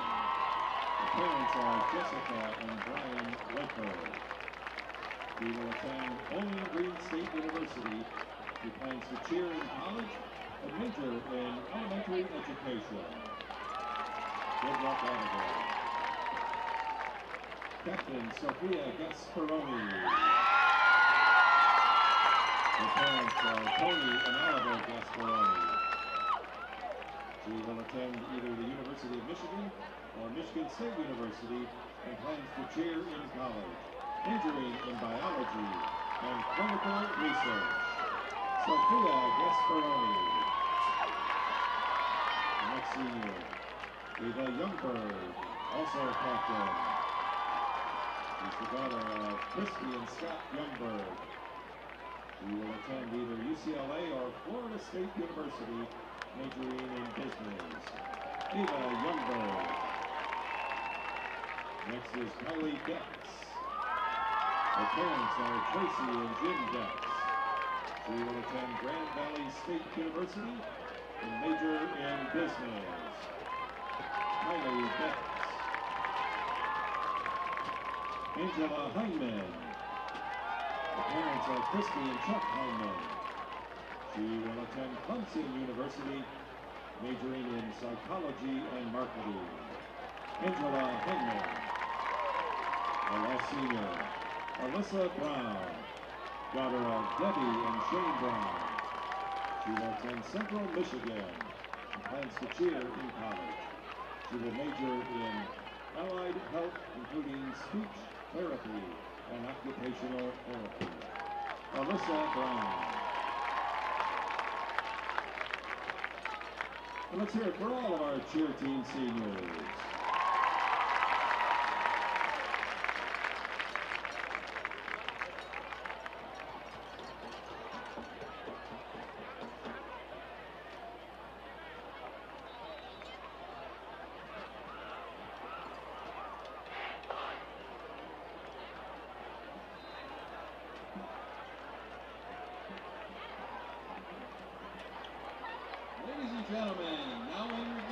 introduce the 140-member Pride of Eisenhower High School, the 2022 Eisenhower Marching Eagles.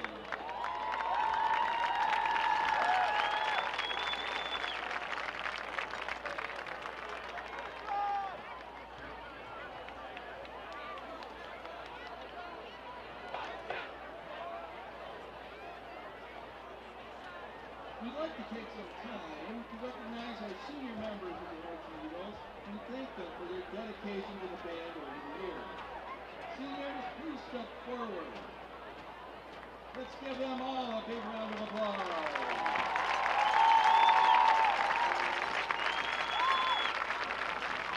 Whether they were in the marching band for 1, 2, 3, or 4 years, we are so thankful for their commitment and to the legacy they leave behind. These students have shown tremendous dedication, and we wish them the best in the future. Their names are as follows: Miles Algren, Lydia Bartley, Grace Petrel, Bree Belisle, Hector Beltran, Abby Beitler, Tyler Blodgett, Emma Brown, Filippo Buffa, Alex Cholek, Brittany Clark, Courtney Cruz, Ethan Delbeck, Lucas D'Souza, Anthony DiBartolomeo, Reba Everson Bigelow, Ben Fullerton, Ian Garden, Zach Gauthier, Tyler Duran,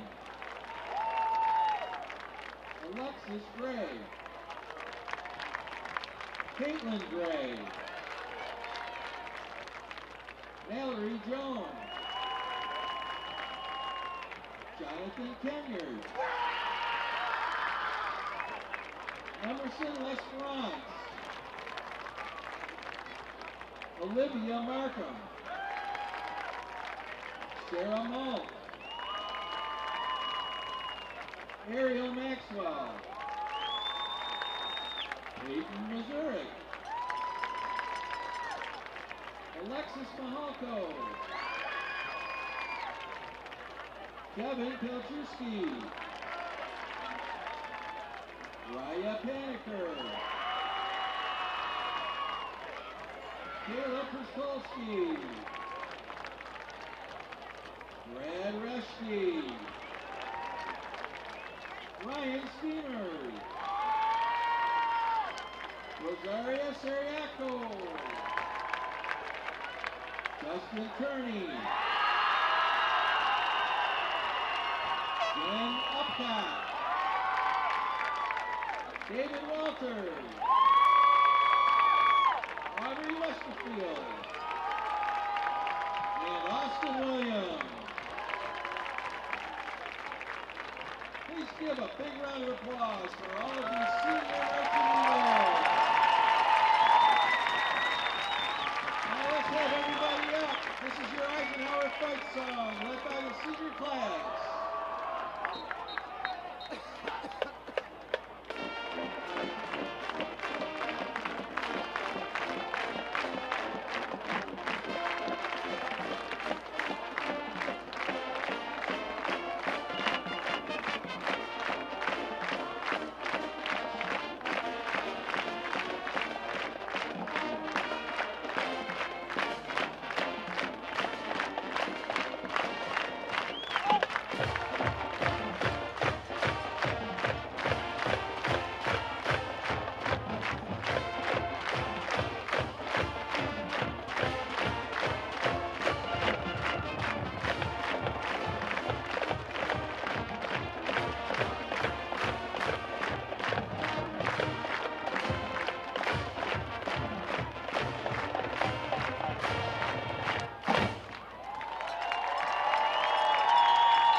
Joining us on the field now are students from Mallow and Shelby Junior High.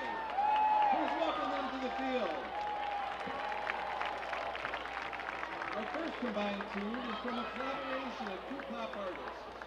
Released in 2012, this single received positive reviews and was hailed as a summer anthem and reached the top 10 in over 12 countries. Please enjoy our rendition of Owl City and Carly Rae Jepsen's hit, Good Time.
Our next tune is from the American singer-songwriter Taylor Swift. Recorded for her fifth studio album, 1989, this tune premiered during a Yahoo live stream session on August 18, 2014. This is Shake It Off.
as the combined bands present the Eisenhower fight song.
Welcome back to Swinehart Field.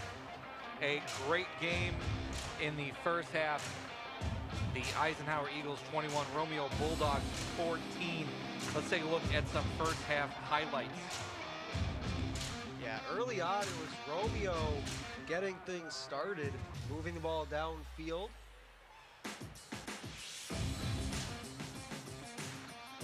Able to just run the ball at will. Big gains. Yeah, this tackling was the key on that play for Eisenhower, just unable to bring the ball carrier down. Then on the ensuing kickoff, Brandon Kedrow fumbles, leaves the Bulldogs with a short field. They go up 14-0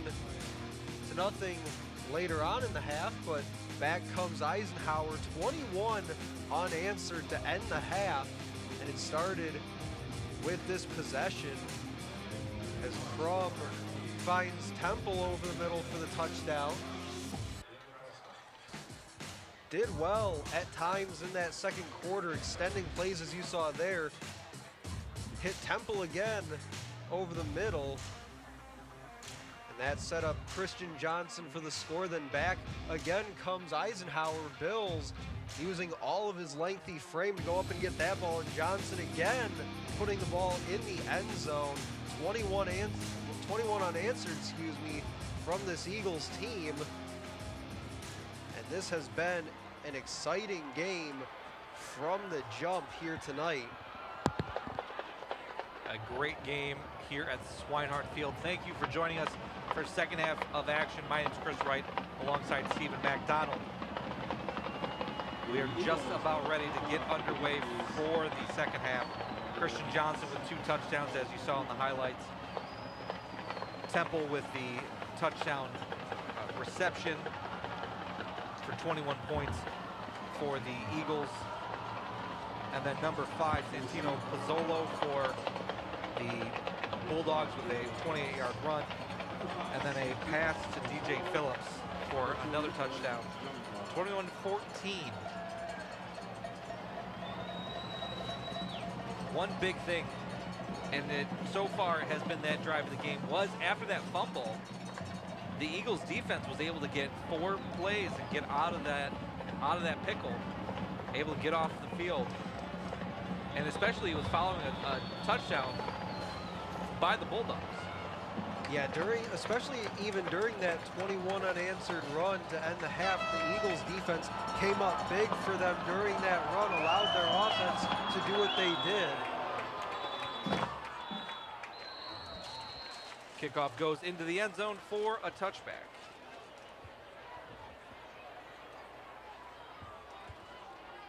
So now following that electric end to the first half for Eisenhower, Romeo gets a chance to respond here to start things off, but looks like we'll go back and do this kick one more time. There is a flag on the play. Before the kick, illegal procedure on the kicking team. 5-yard penalty, re-kick. Legal procedure called on the kicking team, so that'll be push this kickoff 5 yards back. And that's one thing for the Eagles. They have regularly been able to get this ball into the end zone for touchbacks. Rocco Federico has got quite a leg. But we've also seen them called for a few procedure penalties as well, as we saw there on that kick. Remember back to week 1, they had consecutive procedure penalties on the same kickoff, in fact.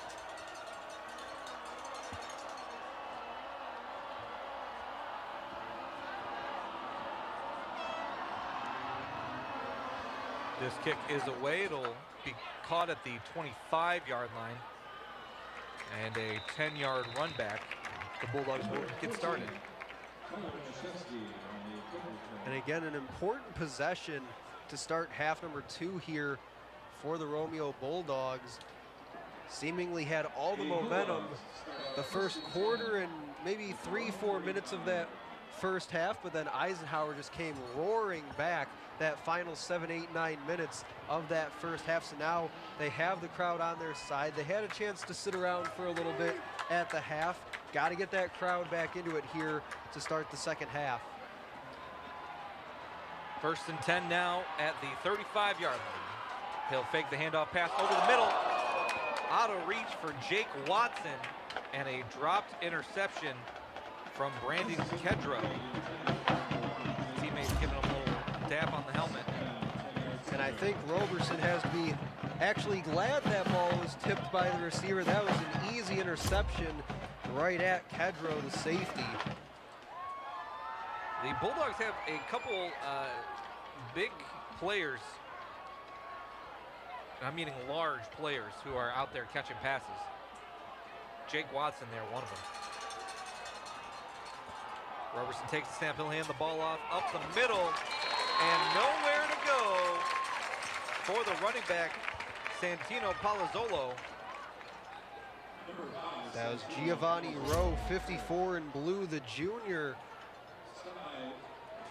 Part of that scrum. Looks like Cody Raymond got in there as well to bring down the ball carrier. And that's one thing when you talked to Coach Smith pregame, he mentioned that this Romeo team is big, they're physical, they want to pound the football up the middle. But this Eisenhower, especially defensive front, has been up to the task here tonight. Roberson in the shotgun, 2 receivers on the right side of the formation. He'll fake the handoff, trying to get out of pressure, and it is caught right in front of the 50-yard line for a first down. You had Luca Neal from one side crashing down. You had Lorenzo Mocheri coming from the other side. Just takes a little bit of a bad route to the quarterback there. Has a chance to bring him down, can't do it. And he gets that ball away for the first down right around midfield.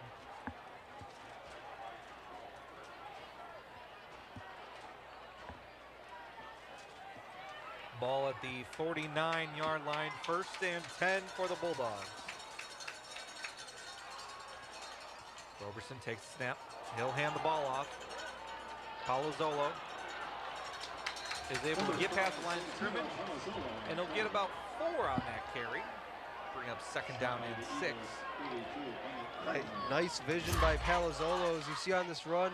String it out. Once again, Mocheri was there to try and make the play. Has his eyes downfield, sees that little cutback lane, gets back to the middle of the field, able to get a couple of yards there on 1st down.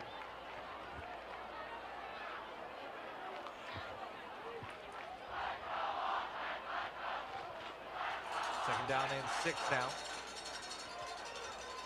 Roberson takes the snap. Looking for the throw out of the backfield. Pass is dropped by Palazzolo. Bring up 3rd down. Just a simple swing pass out of the backfield looking for your running back. That ball had some heat on it. Not sure Palazzolo was expecting that. Tried to just go up and grab that with one hand, try to bring it in. But yeah, just a little too much on that throw. 3rd down and 6 from the Eisenhower 47-yard line. He'll take the snap, rolling out, trying to find a receiver downfield.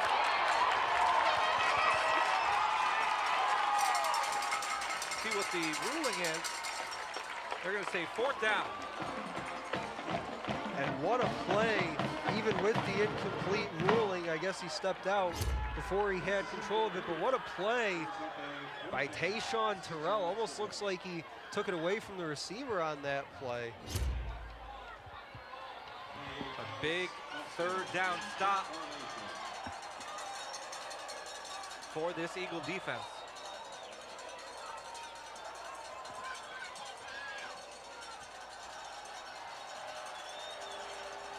Cardamone back to return for the Eagles. Low snap on the punt. He's going to run for it. And he's brought down with a big tackle. Tackle made by number 21, Ryan Pelissi.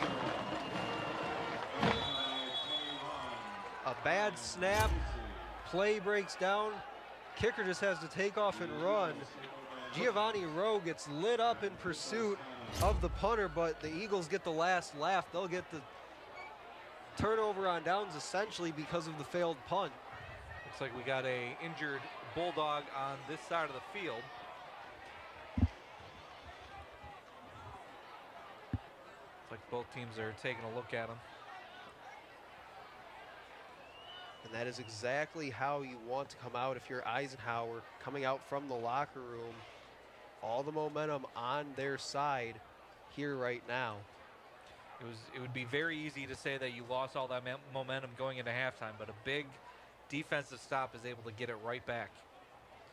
And yeah, I even said, Chris, on that defensive possession, you went into halftime, play stops for a few minutes as we had the halftime festivities, crowd maybe a little bit out of it, have to re-energize that crowd a bit. They do so there with that failed punt attempt.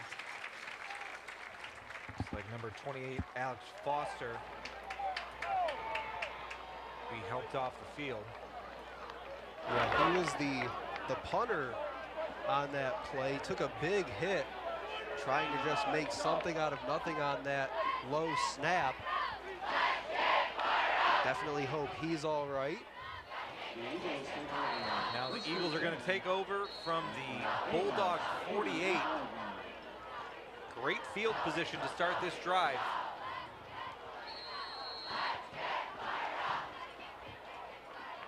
Crum in the shotgun, 3 receivers to his right, 1 to his left. He'll take the snap, he'll pitch it. That's Tayshawn Terrell. Getting upfield. And finally brought down after a gain of about 5. And a very patient run from the junior, Tayshawn Terrell. Doesn't try to cut it upfield before things really open up. He knows he can get to the sideline. There you see, gets north and south with it. Just very patient, doesn't force it, waits for that hole to open up by the sideline, then cuts upfield. Gain of 4 on the play, 2nd down and 6 now. Crum takes the snap. He's going to throw it to Terrell out of the backfield. Turning upfield, he'll juke a defender, and he'll get down to the 40-yard line. It's going to be 3rd down and 2. And again, a heady play by 2 in blue, Tayshawn Terrell. Actually helps out his blocker here. You'll see it from this angle right there. His blocker gets beat. He makes that cut back to the inside, runs that defender right back into the block.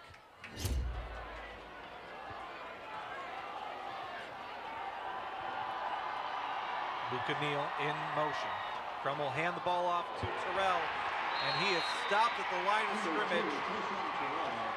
Unable to get anything on that play. It'll be 4th down and 2 at the 40-yard line, and it looks like they're going to go for it.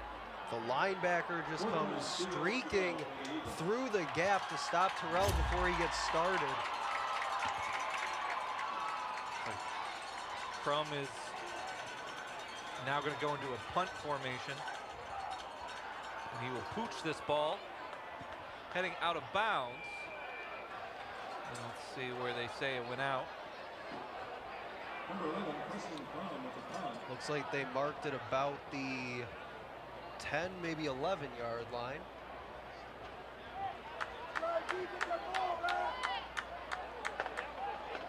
Correction, looks like they're marking it up a little bit further. The officials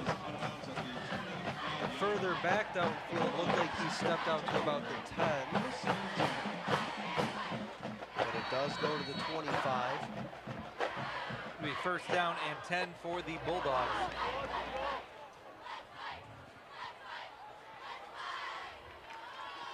Roberson takes the snap, he'll hand it off, and brought down right at the line of scrimmage.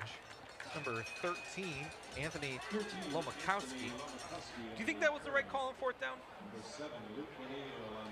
Yeah, I do.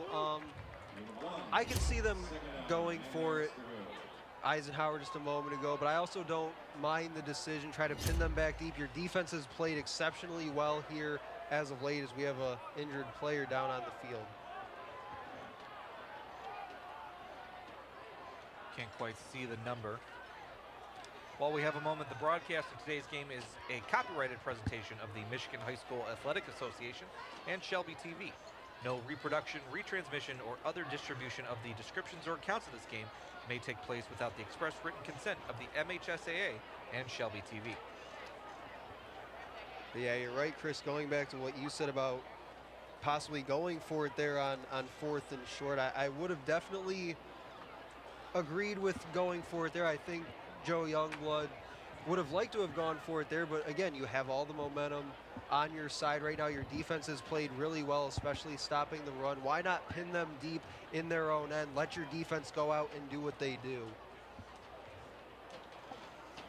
Put it this way, I think had it been flipped, if they were down 7 or maybe if it was 14-14, I could see them going for it, but when you have the lead and you have the momentum like they do, I don't really see the need to go for it in that situation. Defense has played well so far.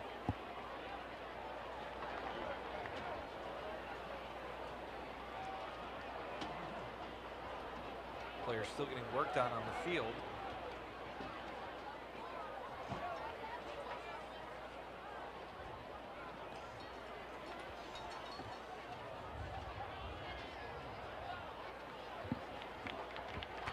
Finally able to get up.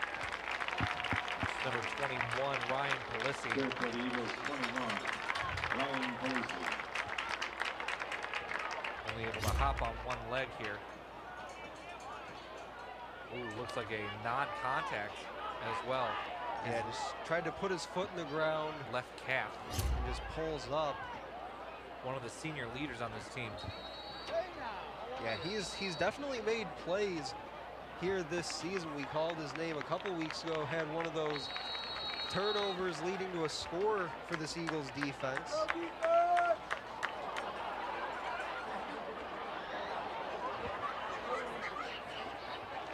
Second down and 9 now. Clock is ticking, just over 7 minutes to go.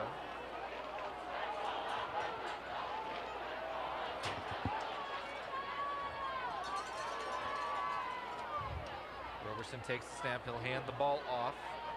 Bring up the left side. Number 9, Cleo McLeod. Bring up third down.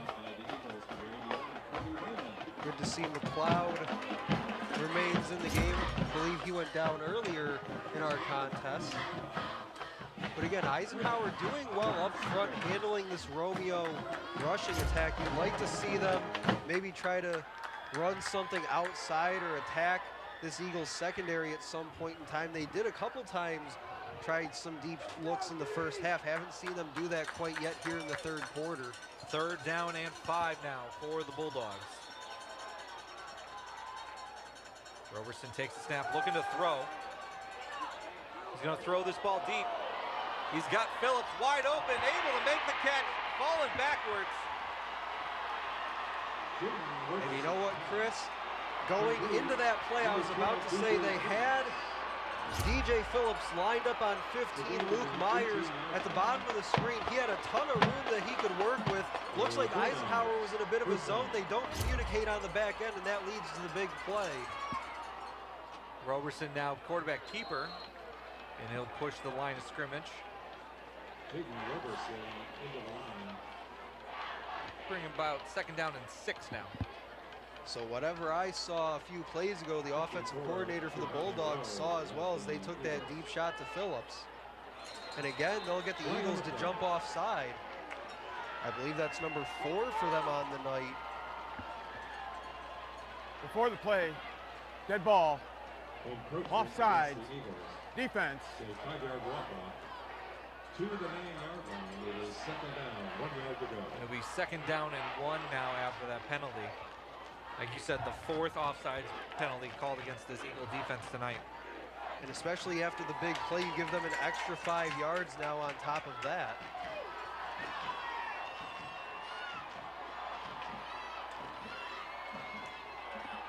Roberson looking to the corner of the end zone, just out of reach for DJ Phillips. That'll bring up another third down on this drive. Well defended by Tayshawn Terrell in the slot, trying to just throw that fade to the top corner. You see locked up with the receiver. And Roberson has really nowhere to put that ball.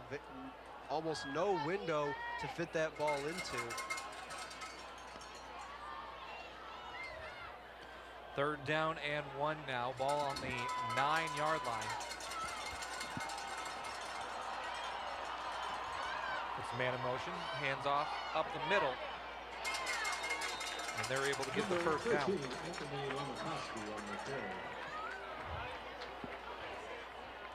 Decent run by Lomacowski. Didn't really have to go too far to get the first down, but well defended again by the Eagles defense.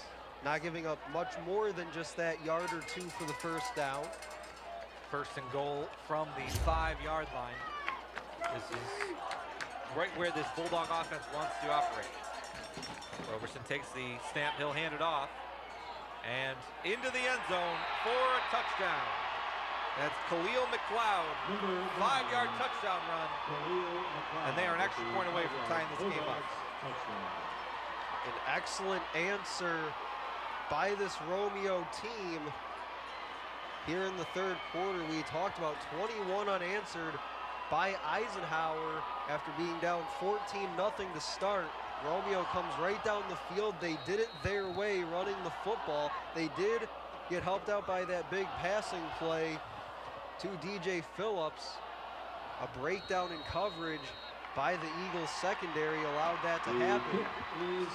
The extra point is up and good, and we are tied again, 21-21, 5 minutes to go.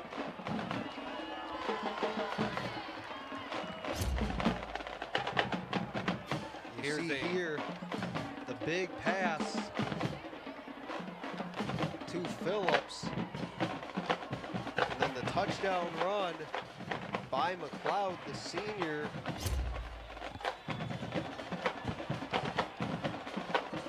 Like I said, 5 minutes to go here in this third quarter. And how about DJ Phillips? They've taken some deep shots at him in this game, as you saw there just a few plays ago. Just a sophomore on this Romeo team is number 12.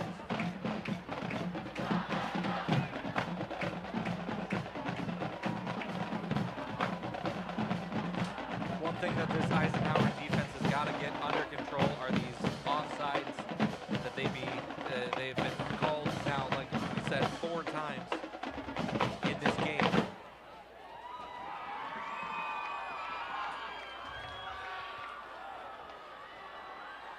That will receive the kickoff for the Eagles, number 1, Brandon Kedra. 42, Bennett Cardamone. Back to receive this kick, Kedro and Cardamone within their 10-yard line there. And even though you give up the score there, it's tied now 21 all, but you get the opportunity to put your offense back on the field. They've got some confidence going. Crum's making the throws. They're starting to run the football a little bit more. So having your offense back out on the field with at least a tie game isn't the worst thing in the world. Kick is away, caught at the 22-yard line, and all the way down to the 35-yard line. That was for 81, Cody Raymond on the return. Good hands by Cody Raymond. Solid return, pushed some bodies out of the way to get a few extra yards. It'll be first down and 10 from the 36-yard line.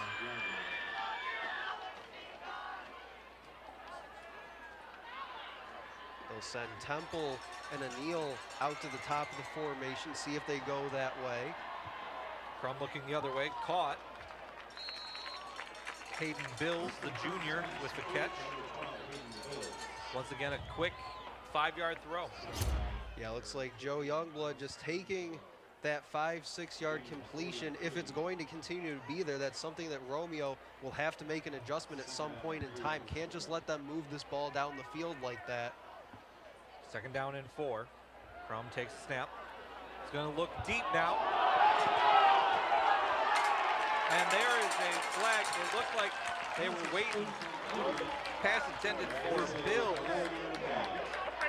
He hooked him, he pushed him. That's going to be pass interference. Yeah, hooked him, held him, did about everything he could to try and slow down the route. And I'll get to the play here in just a second. During the play, pass interference on the defense, number 15, 15-yard penalty, first down. As you see there, the quick pump fake by Crum. It was just a little hitch and go, try and catch that corner biting on that underneath look, send Bills deep. And yeah, absolutely, that was holding, that was interference, just about anything you want to throw at it in terms of an adjective, that's what that was. First down and 10 now at the 42-yard line. He's got it man deep, pass incomplete. Intended for Bills. He had his hands on it, but he's unable to complete the catch. And Bills looks like he is shaken up after that play. Yeah, ball just a touch underthrown. Bills has to try and go up and over the defensive back to make that play. Would have been an amazing catch had he brought it down. Maybe could have topped his catch from the first half that we saw.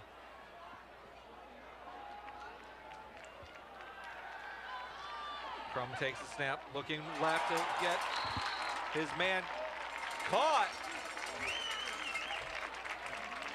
Luke Anil with the first down catch.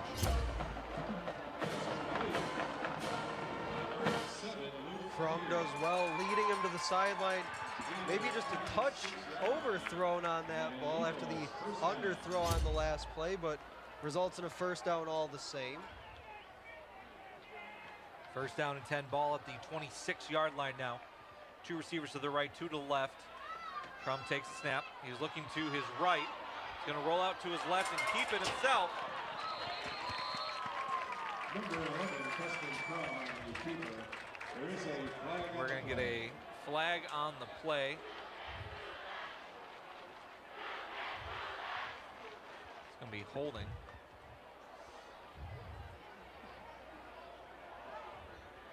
During the play, holding.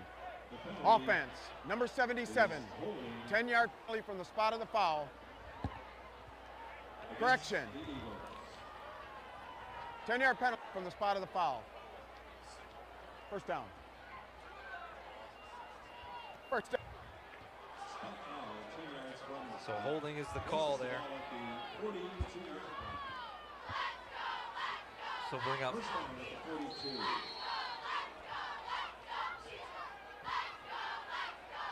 First down and 26. Crum now looking downfield. Another flag on the play. Pass is caught by Temple. Still on his feet. Finally brought down. We're going to get another flag on this play. Yeah, threw it right at the lineman's feet as Crum started to scramble out of the pocket, so this should be during the coming play, back. Holding. Number 50 on the offense. 10-yard penalty. Repeat the down. So it'll be first down again. 2 yards from the spot of the foul.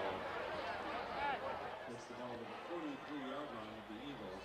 So bring the ball all the way back to the Eagles' 43-yard line. First down can be found at the Romeo 16. All that to say, first down and 41. Crum takes the snap, and we're going to get another penalty flag. Before the play, dead ball. Offsides, defense. 5-yard penalty. Still first down. So 3 plays, 3 penalties. Get some of those yards back. First down and 36 now. Still need the Romeo 16 for a first down, so still a ways to go. Another flag. Looks like Romeo was late getting a player off. Looks like they called the timeout before that happened. So that will be the first timeout for the Bulldogs. And I'll tell you what, Chris, the near side official right in front of us here on the 50-yard line didn't look like he had enough on that throw on the flag. Looked like he was a little tired from those last 3. Getting his arm workout for the day. He's like, you know what? If I throw it, I got to go get it, so we'll just put it right there. 3:44 to go here in this third quarter, excuse me.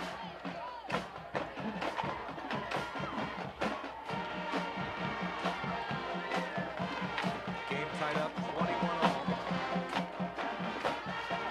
Yeah, this has been an exciting game to say the least here in a Mac Red tilt.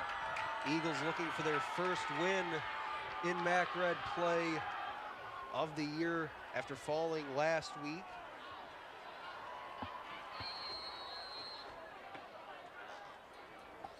First down and 36 again. How often do you say that? Takes the snap. Crum still looking downfield. He's going to throw it over the middle. Caught by Cardamone. Still on his feet. And brought down finally at the 25-yard line.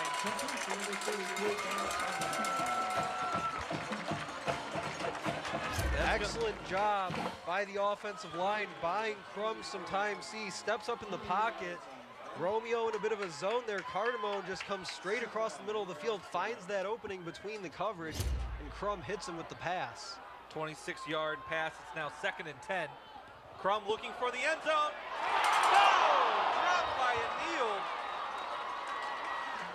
Pass is incomplete, intended for the 7, Luke O'Neill.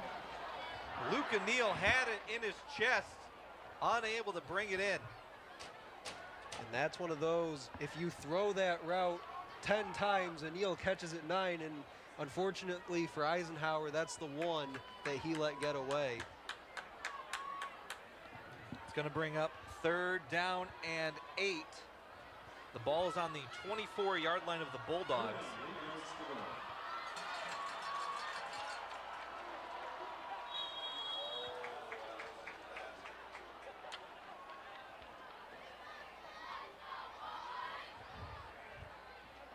Before the play, dead ball, false start. Offense, number 50. 3rd down. Penalties piling up here tonight for this Eagles team. That's the 3rd penalty just on this set of downs for the Eagles. 3:05 to go here in this 3rd quarter. 3rd down and 13. Crum takes the snap. He's looking left. Now down the middle. And going to be brought down from behind. It's going to bring up 4th down now at about the 29-yard line. And that's a coverage sack by the Bulldogs defense. Crum trying to scramble, extend the play. He had time, but he didn't have that much time. And finally the pressure got home and was able to bring him down.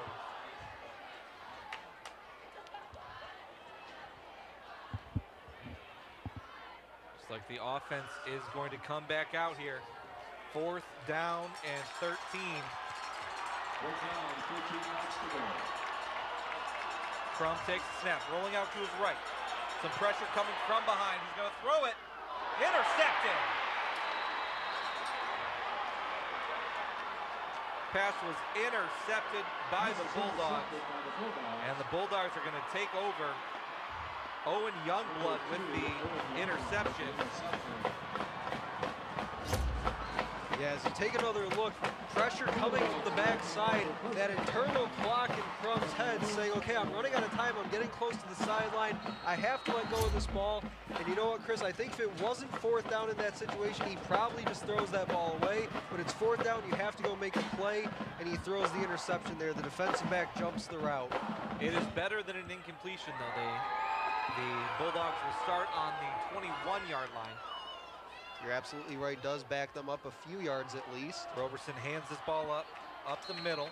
That was Lomakowski. They gain of about 5 on that carry. And we'll see now if this gives some juice back to this Romeo team. You were down at the half. You come out, you score the touchdown, tie things up. You get that stop on 4th down, get the ball back to your offense. Now let's see if they can move this ball down the field. Clock rolling, minute and a half to go here in this 3rd quarter. Roberson takes the snap. He's going to hand it up off the left side and brought down in the backfield.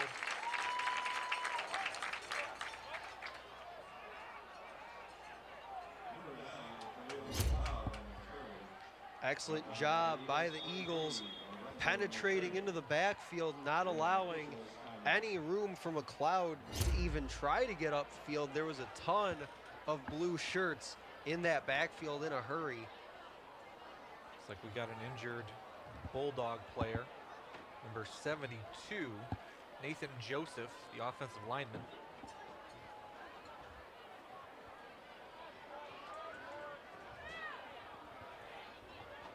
This is going to be a big 3rd down for the Bulldogs. Absolutely. Romeo gets that interception on 4th down, puts their offense on the field for Eisenhower, as you said, Chris, getting off the field here on 3rd down, putting your offense right back out there with possibly solid field position. Limping off the field, under zone power. Nathan Joseph, one of those senior offensive linemen for this Bulldogs team. 3rd down and 7. Bulldogs 6 for 10 on 3rd down this game.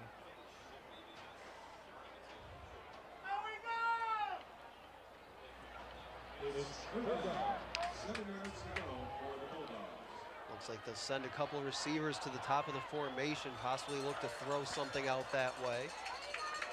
Roberson takes the snap, looking to pass. He's going to throw over the middle behind his intended receiver, Santino Palazzolo. That's going to bring up 4th down. Yeah, just trying to throw this ball over the middle. A little bit of a wobbler out of the hands of Jaden Roberson and a little bit behind its intended target. Eagles do their job getting off the field. Looks like Cardamone will stand about the 48-yard line. Now remember, his territory. The punter was injured earlier in this game, so this will be a new punter.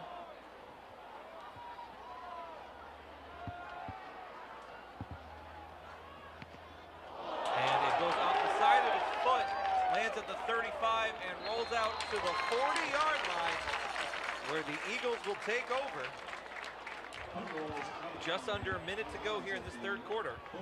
Well, Chris, it looks like Ben Turner, number 4, the junior, stepped in to punt that ball away, and right as he let it go off his foot, looks like he went down immediately with some sort of cramp in his leg. That may have been why that ball came off the way that it did. It is still a little warm here. Here's the replay. Yeah, you see, just extends that leg, and as he's coming down, just goes straight down to the turf.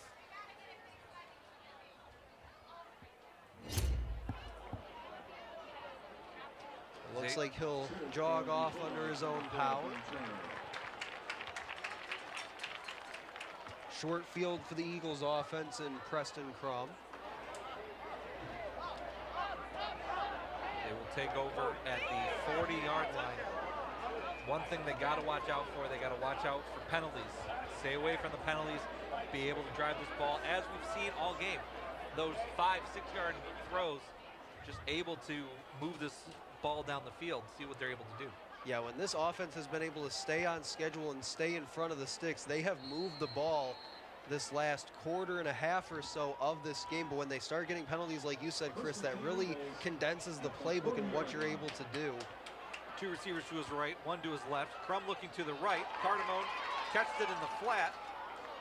Still on his feet and finally pushed out of bounds after about a 7-yard gain there. And right there, another example of it is Cardamone looks like he comes up limping just a bit, but a quick little 5-yard out by Cardamone gives the defender that little get off me shove. It'll be 2nd down and 3. Clock continuing to roll. Just over 20 seconds now. Crum takes a snap, looking left. Pass is caught. That's a kneel, still on his feet, and finally brought down at the 25-yard line for a Eagle 1st down.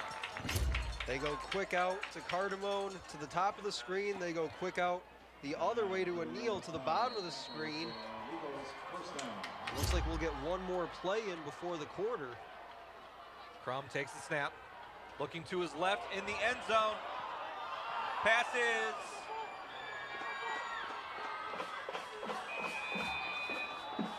See what the officials are going to call. They're still down there wrestling in the corner for it. Eisenhower fans want a touchdown. What does the tie go? Chris, they are still down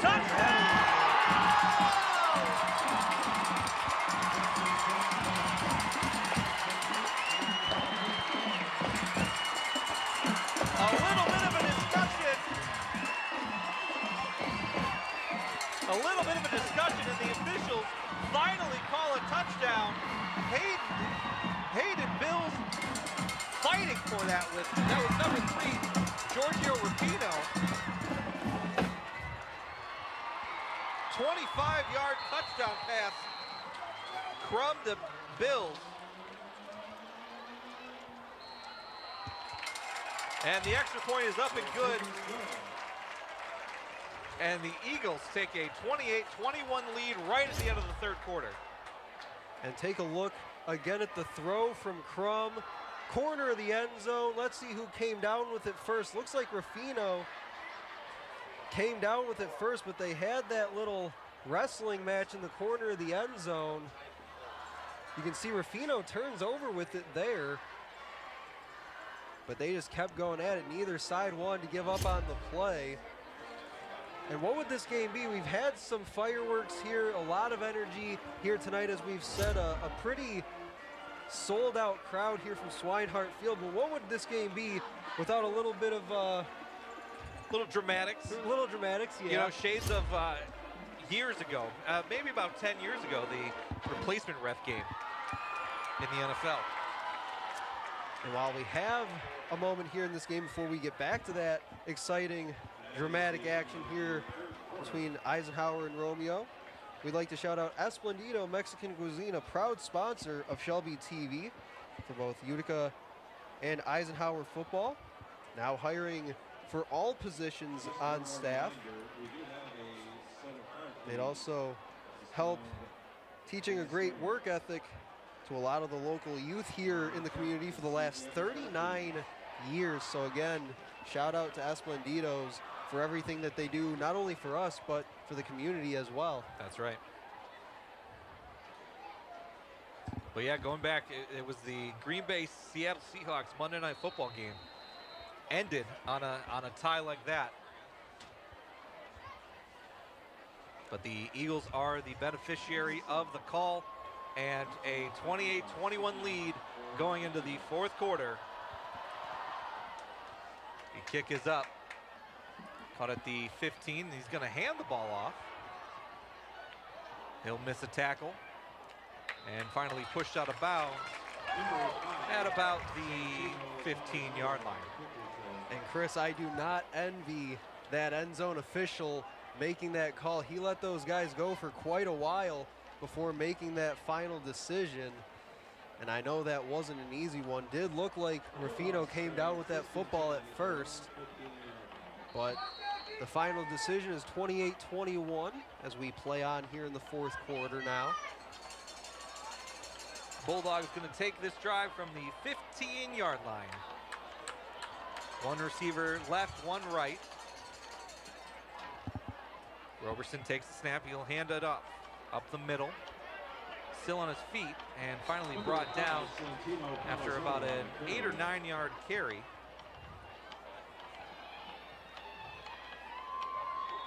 And he's still down. That was number 5, Santino Palazzolo. Now, after that return, he did look to a little, he got up limping after the return, and then after this carry, he's still on the ground here.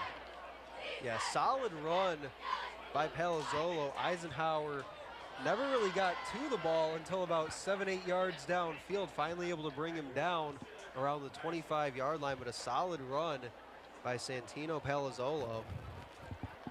He's able to get up and walk off under his own power. Again, hopefully it's just a cramp for Palazzolo. It's going to be second down. Oh, it will be a first down after that run. 1st and 10 at the 25-yard line. 1st and 10 for the Bulldogs. And the clock is rolling.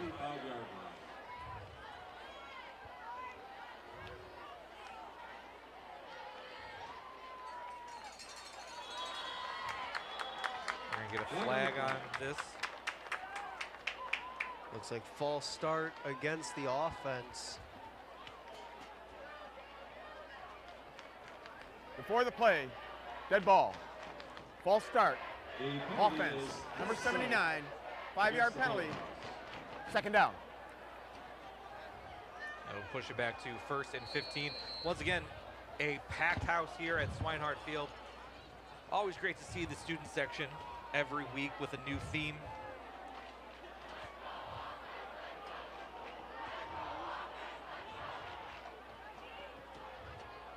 Be 1st and 15 now. Roberson gets the snap. He'll hand the ball off up the middle and finally brought down for about a 5-yard carry. That'll bring them back to the original line of scrimmage. Second down and 10. Is number 40, Nathan Miller, on the carry.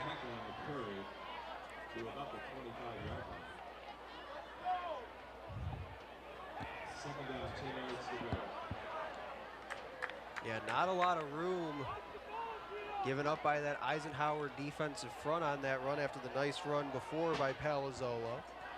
Second down and 10 now. Roberson's got 2 receivers to his left.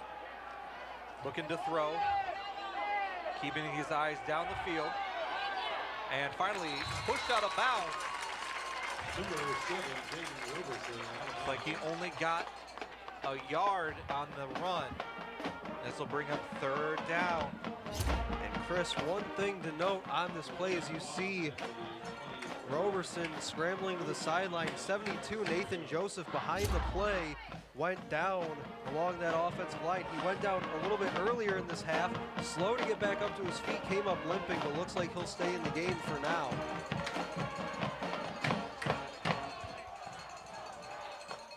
Third down and 11. Roberson's got 2 receivers to his right, the top of the formation, rolling that way, and brought down for a sack.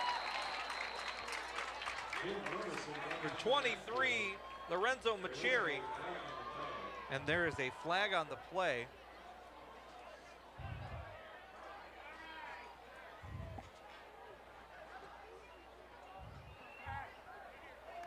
During the play, holding. Offense, number 5. Penalties decline, 4th down. Holding against the offense, but a big sack, and the penalty is declined. And you know what? They may have been called for holding on that play, but somebody forgot to block 23 in blue, Lorenzo Macheri. He gets in to the backfield in a hurry. And the Eagles will get the football back here in just a moment. Cardamone on his 40. Now this is the 3rd punter that we've seen. Almost gets to it. That ball lands at the 36-yard line and will be down by the Bulldogs right there, where the Eagles will take over. That punt had 1st down yardage on it.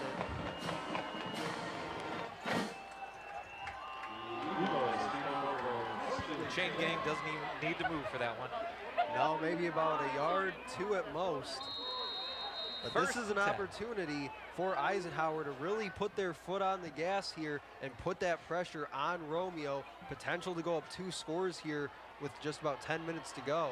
Crum takes a snap, looking left, throwing the underneath. Unable to make the catch is Luca Neal. Just drops that. And it's 2nd down and 10 coming up. Yeah, 2nd time that Neal has let the ball right into his hands, can't hang on. Had the pass toward the end of the 3rd quarter in the end zone that was dropped. He'll have to shake those off. Crum now's got 2 receivers to the left, 2 to the right. He'll take the snap. He's looking right. Just out of reach of Cardamone out of the backfield there. Or in the slot, excuse me. It'll be down. It'll be 3rd down.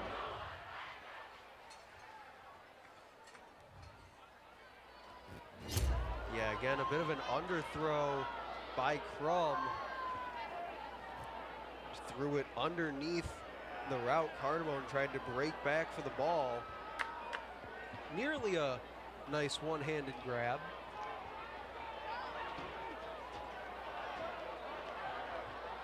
Crum takes the snap. He'll throw it to Cardamone over the middle. And he stopped and brought down at about the 29-yard line. That'll bring up 4th down and short. 4th down and maybe about 4. See what they decide to do here. They're at that 30-yard line. And as we quickly take a look at the replay here, excellent job at the point of attack right here, coming in, making that hit, absorbing the contact and able to drag down Cardamone. 4th down here. Crum takes the snap. Looking to the left, pass caught! 1st down, Eagles.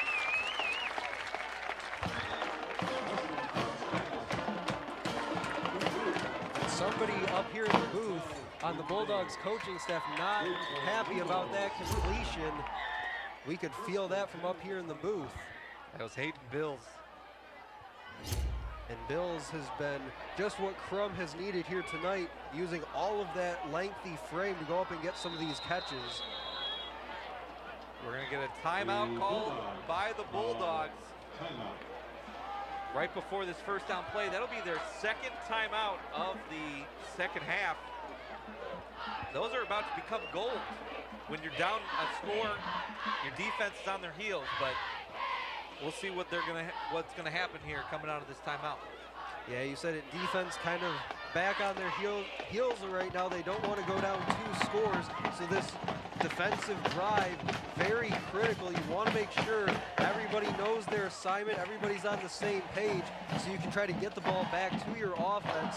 And yes, you would like to have at least that final timeout to work with offensively, but if you have to, you use that last timeout to make sure that your defense is set the way that it needs to be to go get the ball back to your offense. And most importantly, only be down the 1 score in the process. Because then if you have no timeouts and now you're down 2 scores, that just adds to that pressure with only 9:20 remaining. First down and 10 for the Eagles. Ball at the 25-yard line. Crum takes a snap. It's an option. He's going to keep it himself.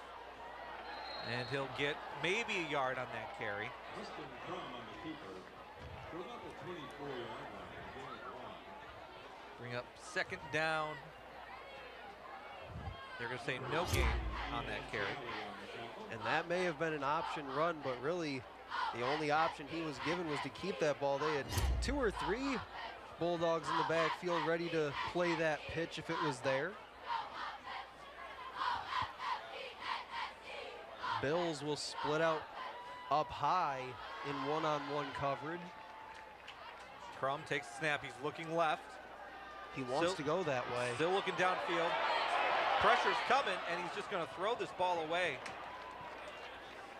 Able to get it to the line of scrimmage, avoid intentional grounding. That's going to be another third down coming up. Yeah, he definitely wanted Bills at the top of the screen, was looking that way. Bills just pushing up the sideline, trying to get to the end zone, but it was well defended. Crum just had to try and extend the play and avoids any sort of grounding call. Eagles 2 for 8 on third down tonight. Crum will take the snap. He's looking right. He's going to keep it himself. Up the middle, and he'll slide down after a first down run. Excellent vision by Crum. Again, that clock going off in your head. You see your reads. If it's not there, he's going to tuck it and run. This time goes straight up the middle. Nobody home for the Bulldogs defense to stop Crum before he gets that first down. Clock continues to run. Just over 8 minutes left here in the fourth quarter. Eagles have a 28-21 lead.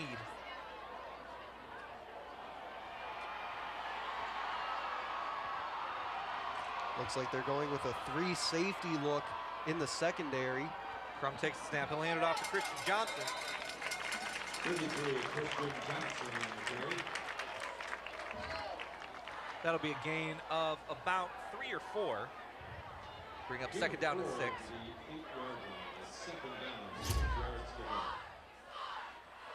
And now if you're Eisenhower, this is prime positioning. With about 7.5 minutes to go, you can take as much time as you need to put this ball in the end zone, and that would spell disaster for this Romeo squad. Eagles still able to get a first down on this drive. Crum looking left. He's going to roll out. He'll throw it past the end zone. Throw that ball away. It'll bring up third down. It's third down. Yeah, looking for Hayden Bills in the back of the end zone. Looked like Bills wanted to try and get up for that ball, but threw it just a little bit over top of him. I've said he's definitely a long guy, Hayden Bills, but that's even a little too tall for him. Third down and 6 now.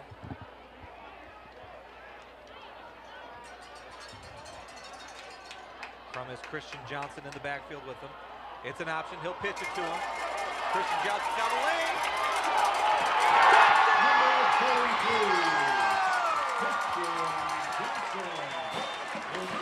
A flag comes out in the end zone. But Christian Johnson with an 8-yard run for his third touchdown of the night. Did well to secure that pitch in stride. Didn't look like he was going to get there initially, but he lowered the boom right around the 4-yard line and just kept his feet moving. He was going to get into that end zone, whatever it took. There was a flag at the end of the play. Let's see what we're going to get. Eisenhower lined up as if they're going to kick this extra point.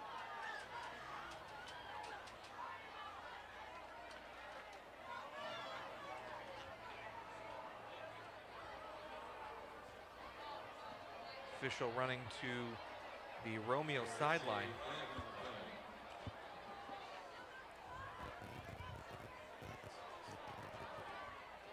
And as this touchdown more than likely stands, the Romeo student section across the field from us slowly exiting the stands.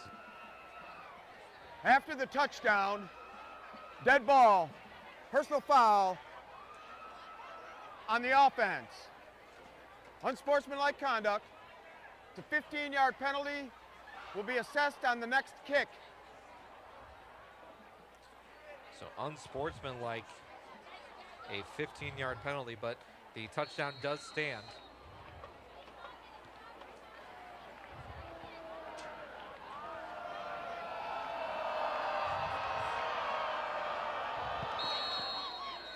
And the extra point is up, and it is good. With 7:03 remaining here in the fourth quarter, the Eagles have a 35-21 lead over the Romeo Bulldogs. As you take one more look at that touchdown run, not to be denied, Christian Johnson, as I said, lowered that shoulder right around the 3-yard line, and he was determined to get that ball in the end zone. He wants this win here tonight, because I'll tell you what, Chris, I looked it up earlier on here in the fourth quarter. The last time Eisenhower won a MAC Red game was a year and 11 months ago. On October 16, 2020, they defeated Chippewa Valley right here at Swinehart Field 21-20 on a last-second field goal. And I had the privilege, this was my first game at Shelby TV here, so an exciting game that was. But that's how long it's been for this Eisenhower team in the MAC Red, so they definitely want this win here tonight. There was an unsportsmanlike conduct penalty on the touchdown. So they are going to back this kick up to the 25-yard line. Following the unsportsmanlike conduct penalty after the touchdown.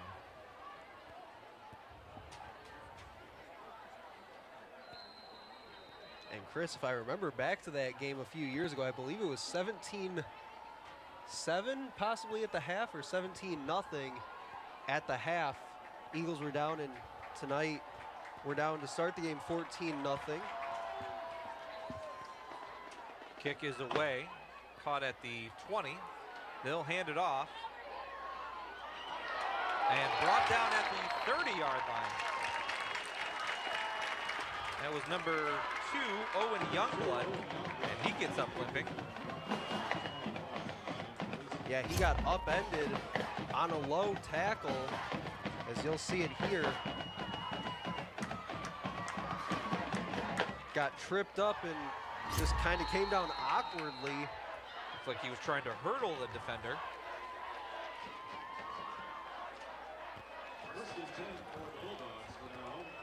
Robertson now under center. He's got Phillips at the top of the formation. He'll hand it off to McLeod. McLeod getting around the right side.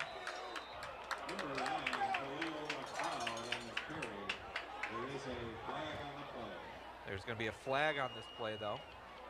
Yeah, you were signaling to me holding, Chris, but I'll tell you what, I tried to count that off. I believe the official threw that flag about 15 yards.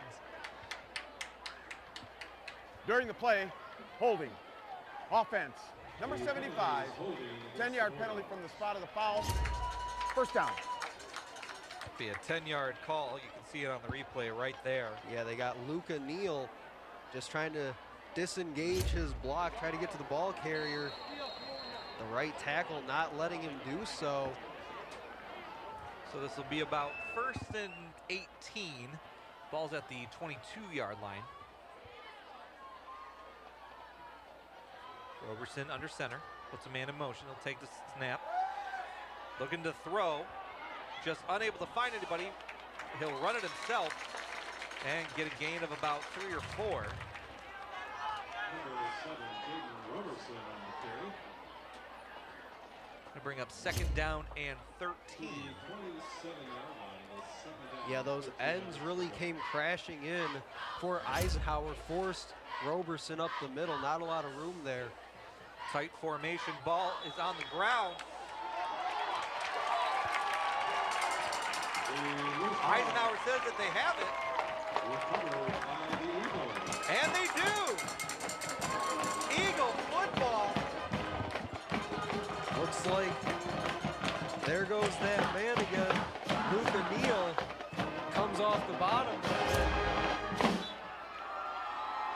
Yeah, see the snap never really gets exchanged. Looks like he didn't expect it at all. Yeah, Roberson pulled up without the ball, and the Eagles come off the bottom of the pile with it, and that should, at this stage, just about do it. Eisenhower with excellent starting field position inside the Romeo 30, and just 6:01 to go. Remember, Romeo only has the one timeout to work with. Great to see the student section, the 12th fan of the Eagles here. Rupp takes the snap. Terrell's going to throw this ball, and it's intercepted. They tried a trick play.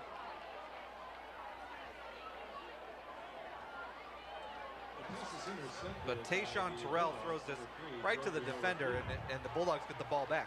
Yeah, you know what, Chris? For the first time all night, I actually have to disagree with offensive coordinator Joe Youngblood there. No reason really for that play.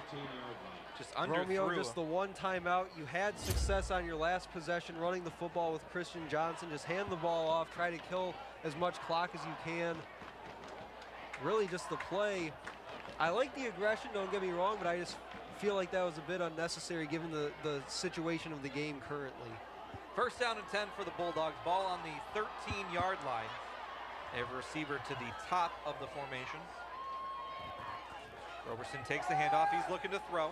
He's going to throw this ball deep. And over the head of the defender, DJ Phillips with the catch.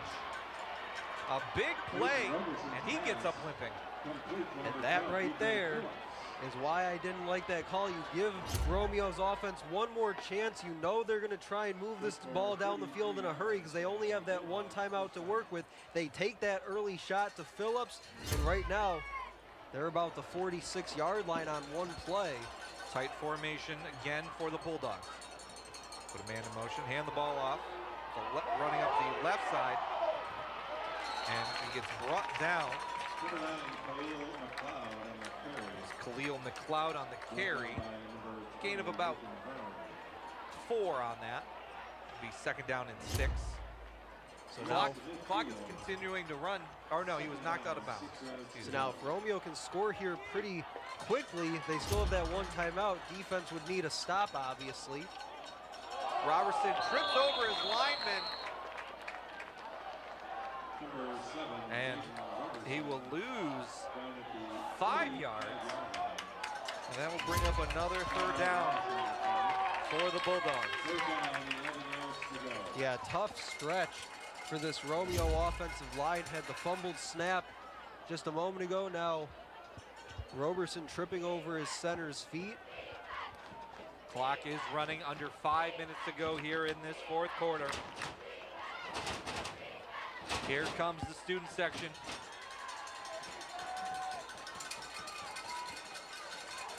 Three receivers to the right.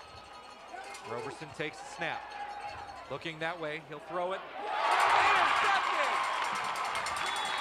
Number 1, Brandon Kedrow with the interception.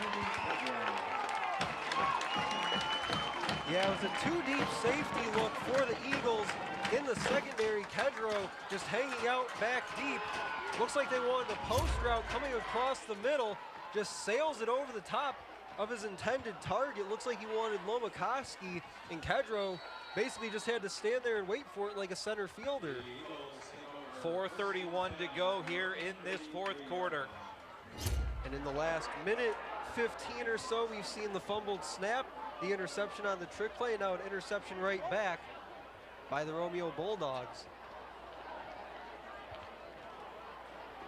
Eisenhower up 35-21 here. 1st and 10. Ball's at the 33-yard line. He'll hand it off to Christian Johnson. Johnson gets about 4 yards, and we got a flag on the play after the play. See what they're going to call here. That'll stop the clock.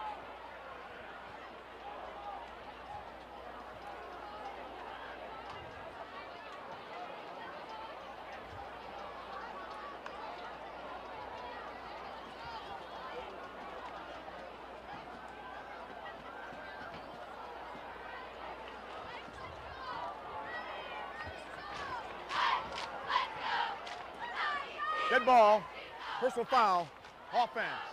Number 50, 15-yard penalty, first down. They're just calling a personal foul, no specifics on it.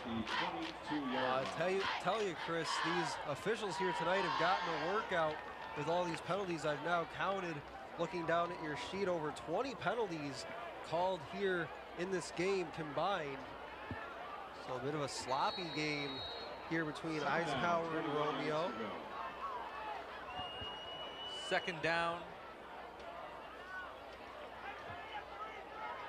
21 to go. Crum's going to hand it off to Cardamone. He'll get hit in the backfield and brought down. 32, Bennett Cardamone on the carry. Clock continues to roll now. Good pursuit by the Bulldogs defense. 3rd and very long coming up, and they'll still hang on to that one timeout for the time being. Eagles 3 for 10 so far on 3rd down. It's going to be 3rd down and 24. 3rd down. We're under 4 minutes left. And I'd imagine just a handoff up the middle here, try to keep this ball in the middle of the field and keep that clock moving. But in no hurry to snap the football just yet. Take the snap, fumbled, and picked up by the Bulldogs. A fumble on the delivery there. 63, Jake Murray with the fumble recovery. Yeah, Crum just double clutches the snap, tries to get it down for Cardamone, but once he had to kind of double clutch that initial snap, at that point maybe just try to pull it down and take it yourself, because at that point the timing of the play had been thrown off. This throws this game into a little Wild West territory. 3:29 to go. Ball at the 16-yard line for the Bulldogs. They got 2 receivers to the left. He'll take the snap. Robertson looking to throw. Stepping up. Passes caught. Almost intercepted. Running out of bounds is number 13, Anthony Lomakowski. Roberson's pass complete to number 13, Anthony Lomakowski. That'll be a 1st down. They didn't get that 50-50 ball in the corner of the end zone earlier this half, but they come away with it here. Number 20, Nathan Burner. And a potential for some big momentum swing here late if they can maybe put this ball in the end zone on this play from the 4. Clock is stopped at 3:19. Ball on the 4-yard line. Robertson in the shotgun. He'll take the snap, looking to throw left. Passes caught. Touchdown, Bulldogs. Jaden Robertson's pass. The turnover deep in their own end proves costly. Gives the Romeo faithful something to cheer about. Looks like we have another after catching that here. Touchdown, DJ Phillips.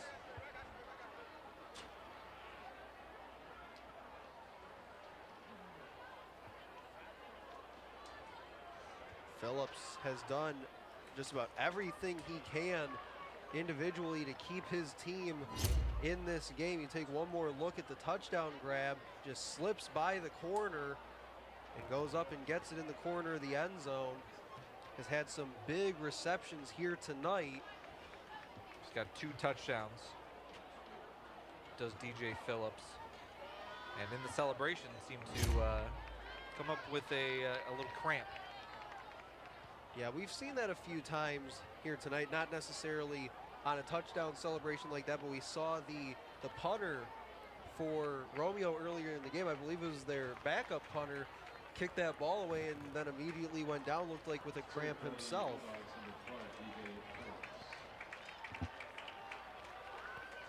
So you hope that Phillips is okay, because with just over 3 minutes to go, Romeo could need him to mount a serious comeback here late.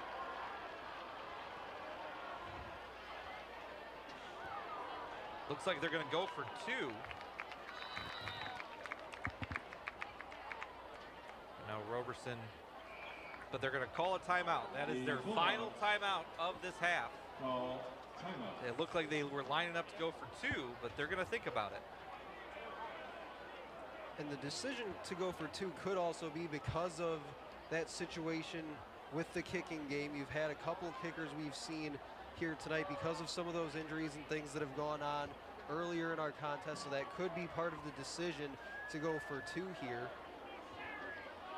But yes, they are now out of timeouts, so you almost wonder whatever happens here on this conversion attempt, will they possibly try to go onside on this next kickoff?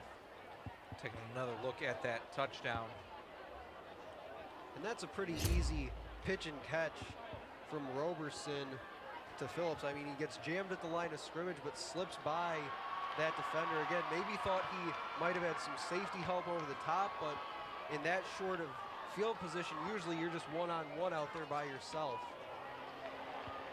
One of the bigger plays of this game is a 2-point conversion attempt for the Bulldogs.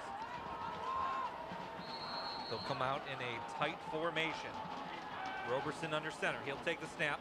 He'll hand it off. And walking into the end zone for the 2 points is Santino Palazzolo. Yeah, a little bit of misdirection. They go handoff straight up the middle, right over the right side of the offensive line. Eagles, you'll see, kind of slanted towards that left side, leaves that big hole on the right side. Palazzolo just walks in untouched. 3:15 to go here in this fourth quarter. Eagles up 35-29.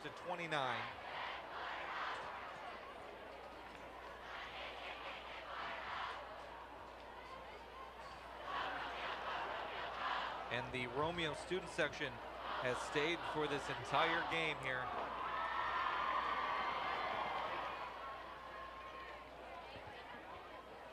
See what the Bulldogs are going to decide to do here. No more timeouts left. No, and you know what, Chris? With the way this game has gone these last couple minutes, with the turnovers we've seen back and forth, I mean, just about anything can happen on this upcoming kick if they do try to go onside. Even if they maybe try to just squib it downfield, anything can happen once that ball is live. Eagles are lined up for that onside kick right at the 50. That's where the ball needs to go for the Bulldogs. Anthony Marici will be the kicker. He's got the ball laying sideways. Let's see what kind of backspin he can put on this. Kick is away. It bounces. And the Eagles, looked like the Eagles were able to jump on it, and they do. Cody Raymond with what may be the biggest play of the game, able to recover the onside kick. Romeo so close to coming away with that football, but one thing that kick was missing, it had that nice roll to it, just never got that high hop that they were looking for one of their guys to run underneath that. Anything could happen, could have happened there. Yeah, usually you'll see that ball kind of stumble about 5-8 yards and then takes that weird high hop, just never caught that hop and stayed sort of like a ground ball. Crum in the shotgun, he'll hand the ball off up the middle. And getting back to the line of scrimmage is Christian Johnson. And now the name of the game, with no timeouts left, inside of 3 minutes now to go in the game. The name of the game for Eisenhower is ball security. That's what bit them on their last possession that led to the score a moment ago. Clock is ticking. 2:45.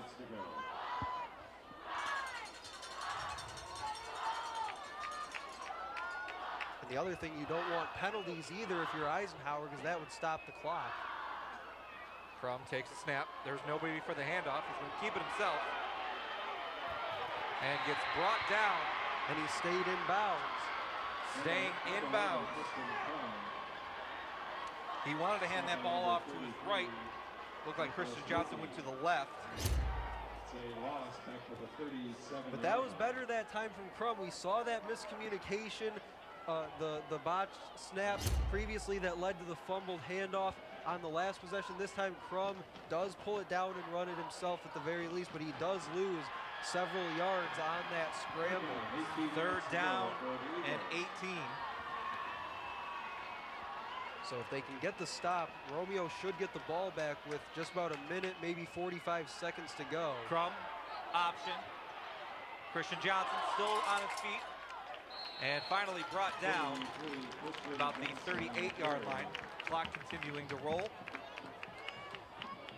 Minute 30 to go. So yeah, Eisenhower shouldn't have to snap this football until there's about 50 seconds, I would guess, remaining in the game, but Romeo will have one last-ditch effort at this. And it looks like they'll send back Khalil McLeod as the deep man around his 30-yard line.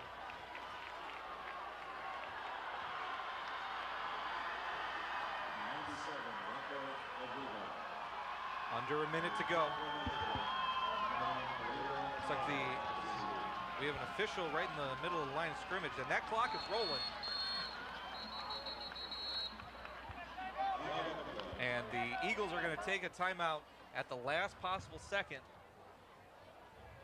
right before this punt. 51 seconds to go in this 4th quarter.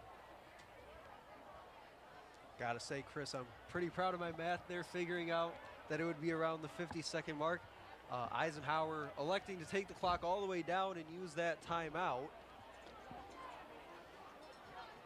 And the 2-point conversion is interesting now because a touchdown, just putting the ball in the end zone, ties this game up. The extra point would be the winner. Eagles going to try to pin the Bulldogs back as far as they can. And then just have to hope, if you're Chris Smith and David Brzezinski, that your defense can play defense for about 45 seconds. One more drive.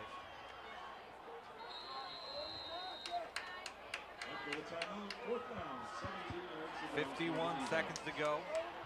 4th down. And here comes the punt. And they'll put everybody up at the line for the Bulldogs, not showing anybody back. High snap, kick is away. And this ball will roll all the way down and stop at about the 21-yard line. They lost about 11 seconds on that punt, 40 seconds to go. No timeouts remaining for the Bulldogs. And that was a aggressive decision, trying to go for the block. I would have liked to have seen a return put on there, because even if you get maybe 10 yards, you had McLeod prior to the timeout standing about his 30. That kick landed about the 30, so he could have had a chance to maybe at least get you a few extra yards. Instead, you're back to your 20. Roberson in the shotgun, one receiver. He'll throw it left. Has to get out of bounds. And he'll get brought down out of bounds. 32 seconds to go here.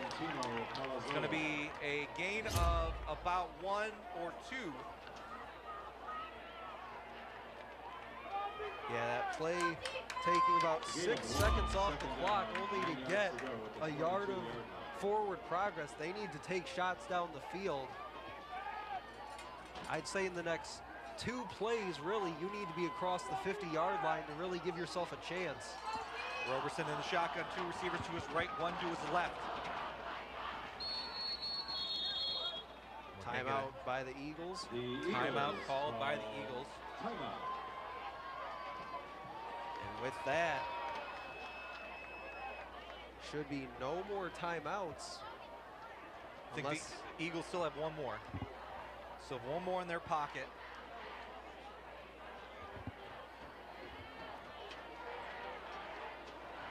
Just want to keep everything in front of them.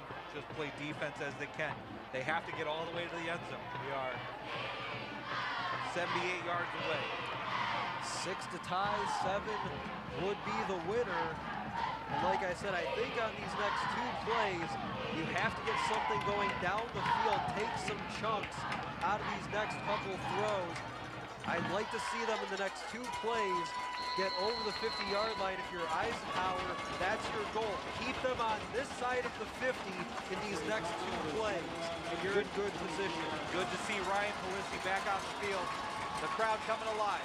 Robertson takes the snap, pass over the middle, and he's running for the sideline, and finally pushed out of bounds. That's number 5, Santino Palazzolo. 24.8 seconds to go. It's going to be 3rd down and about 4 or 5. 6-4-13 are the Bulldogs on 3rd down tonight. Remember, 1st down will also stop the clock momentarily in high school football. Yeah, obviously 2 downs here to get 4 yards, but you want to get this 1st down and get out of bounds. Roberson, they'll pass it. It's caught by McLeod, and he's running, and he's finally out of bounds. And that will be a 1st down for the Bulldogs. So they've taken about 20 seconds off the clock, and they've only picked up about 16 yards in doing so. Have to get this ball, I would imagine, on this play across the 50, and then you have about 2 shots at the end zone. 17 seconds to go. Roberson in the shotgun. 1 receiver to his right, 2 to his left. He's going to look left. And he's going to get brought down for a sack. Ball around, picked up.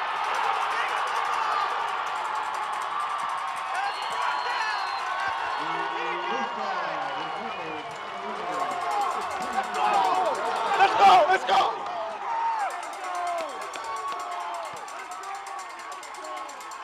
A huge strip sack by the Eagles. Lorenzo Macheri stripped it, picked it up, big return. I'll say it again, Chris, I said it earlier in this 4th quarter, around the 7-minute mark of the 4th quarter. Eisenhower has not won a MAC Red battle in almost 2 years. October 16th, 2020 was the last time they won a MAC Red game. That run is no more.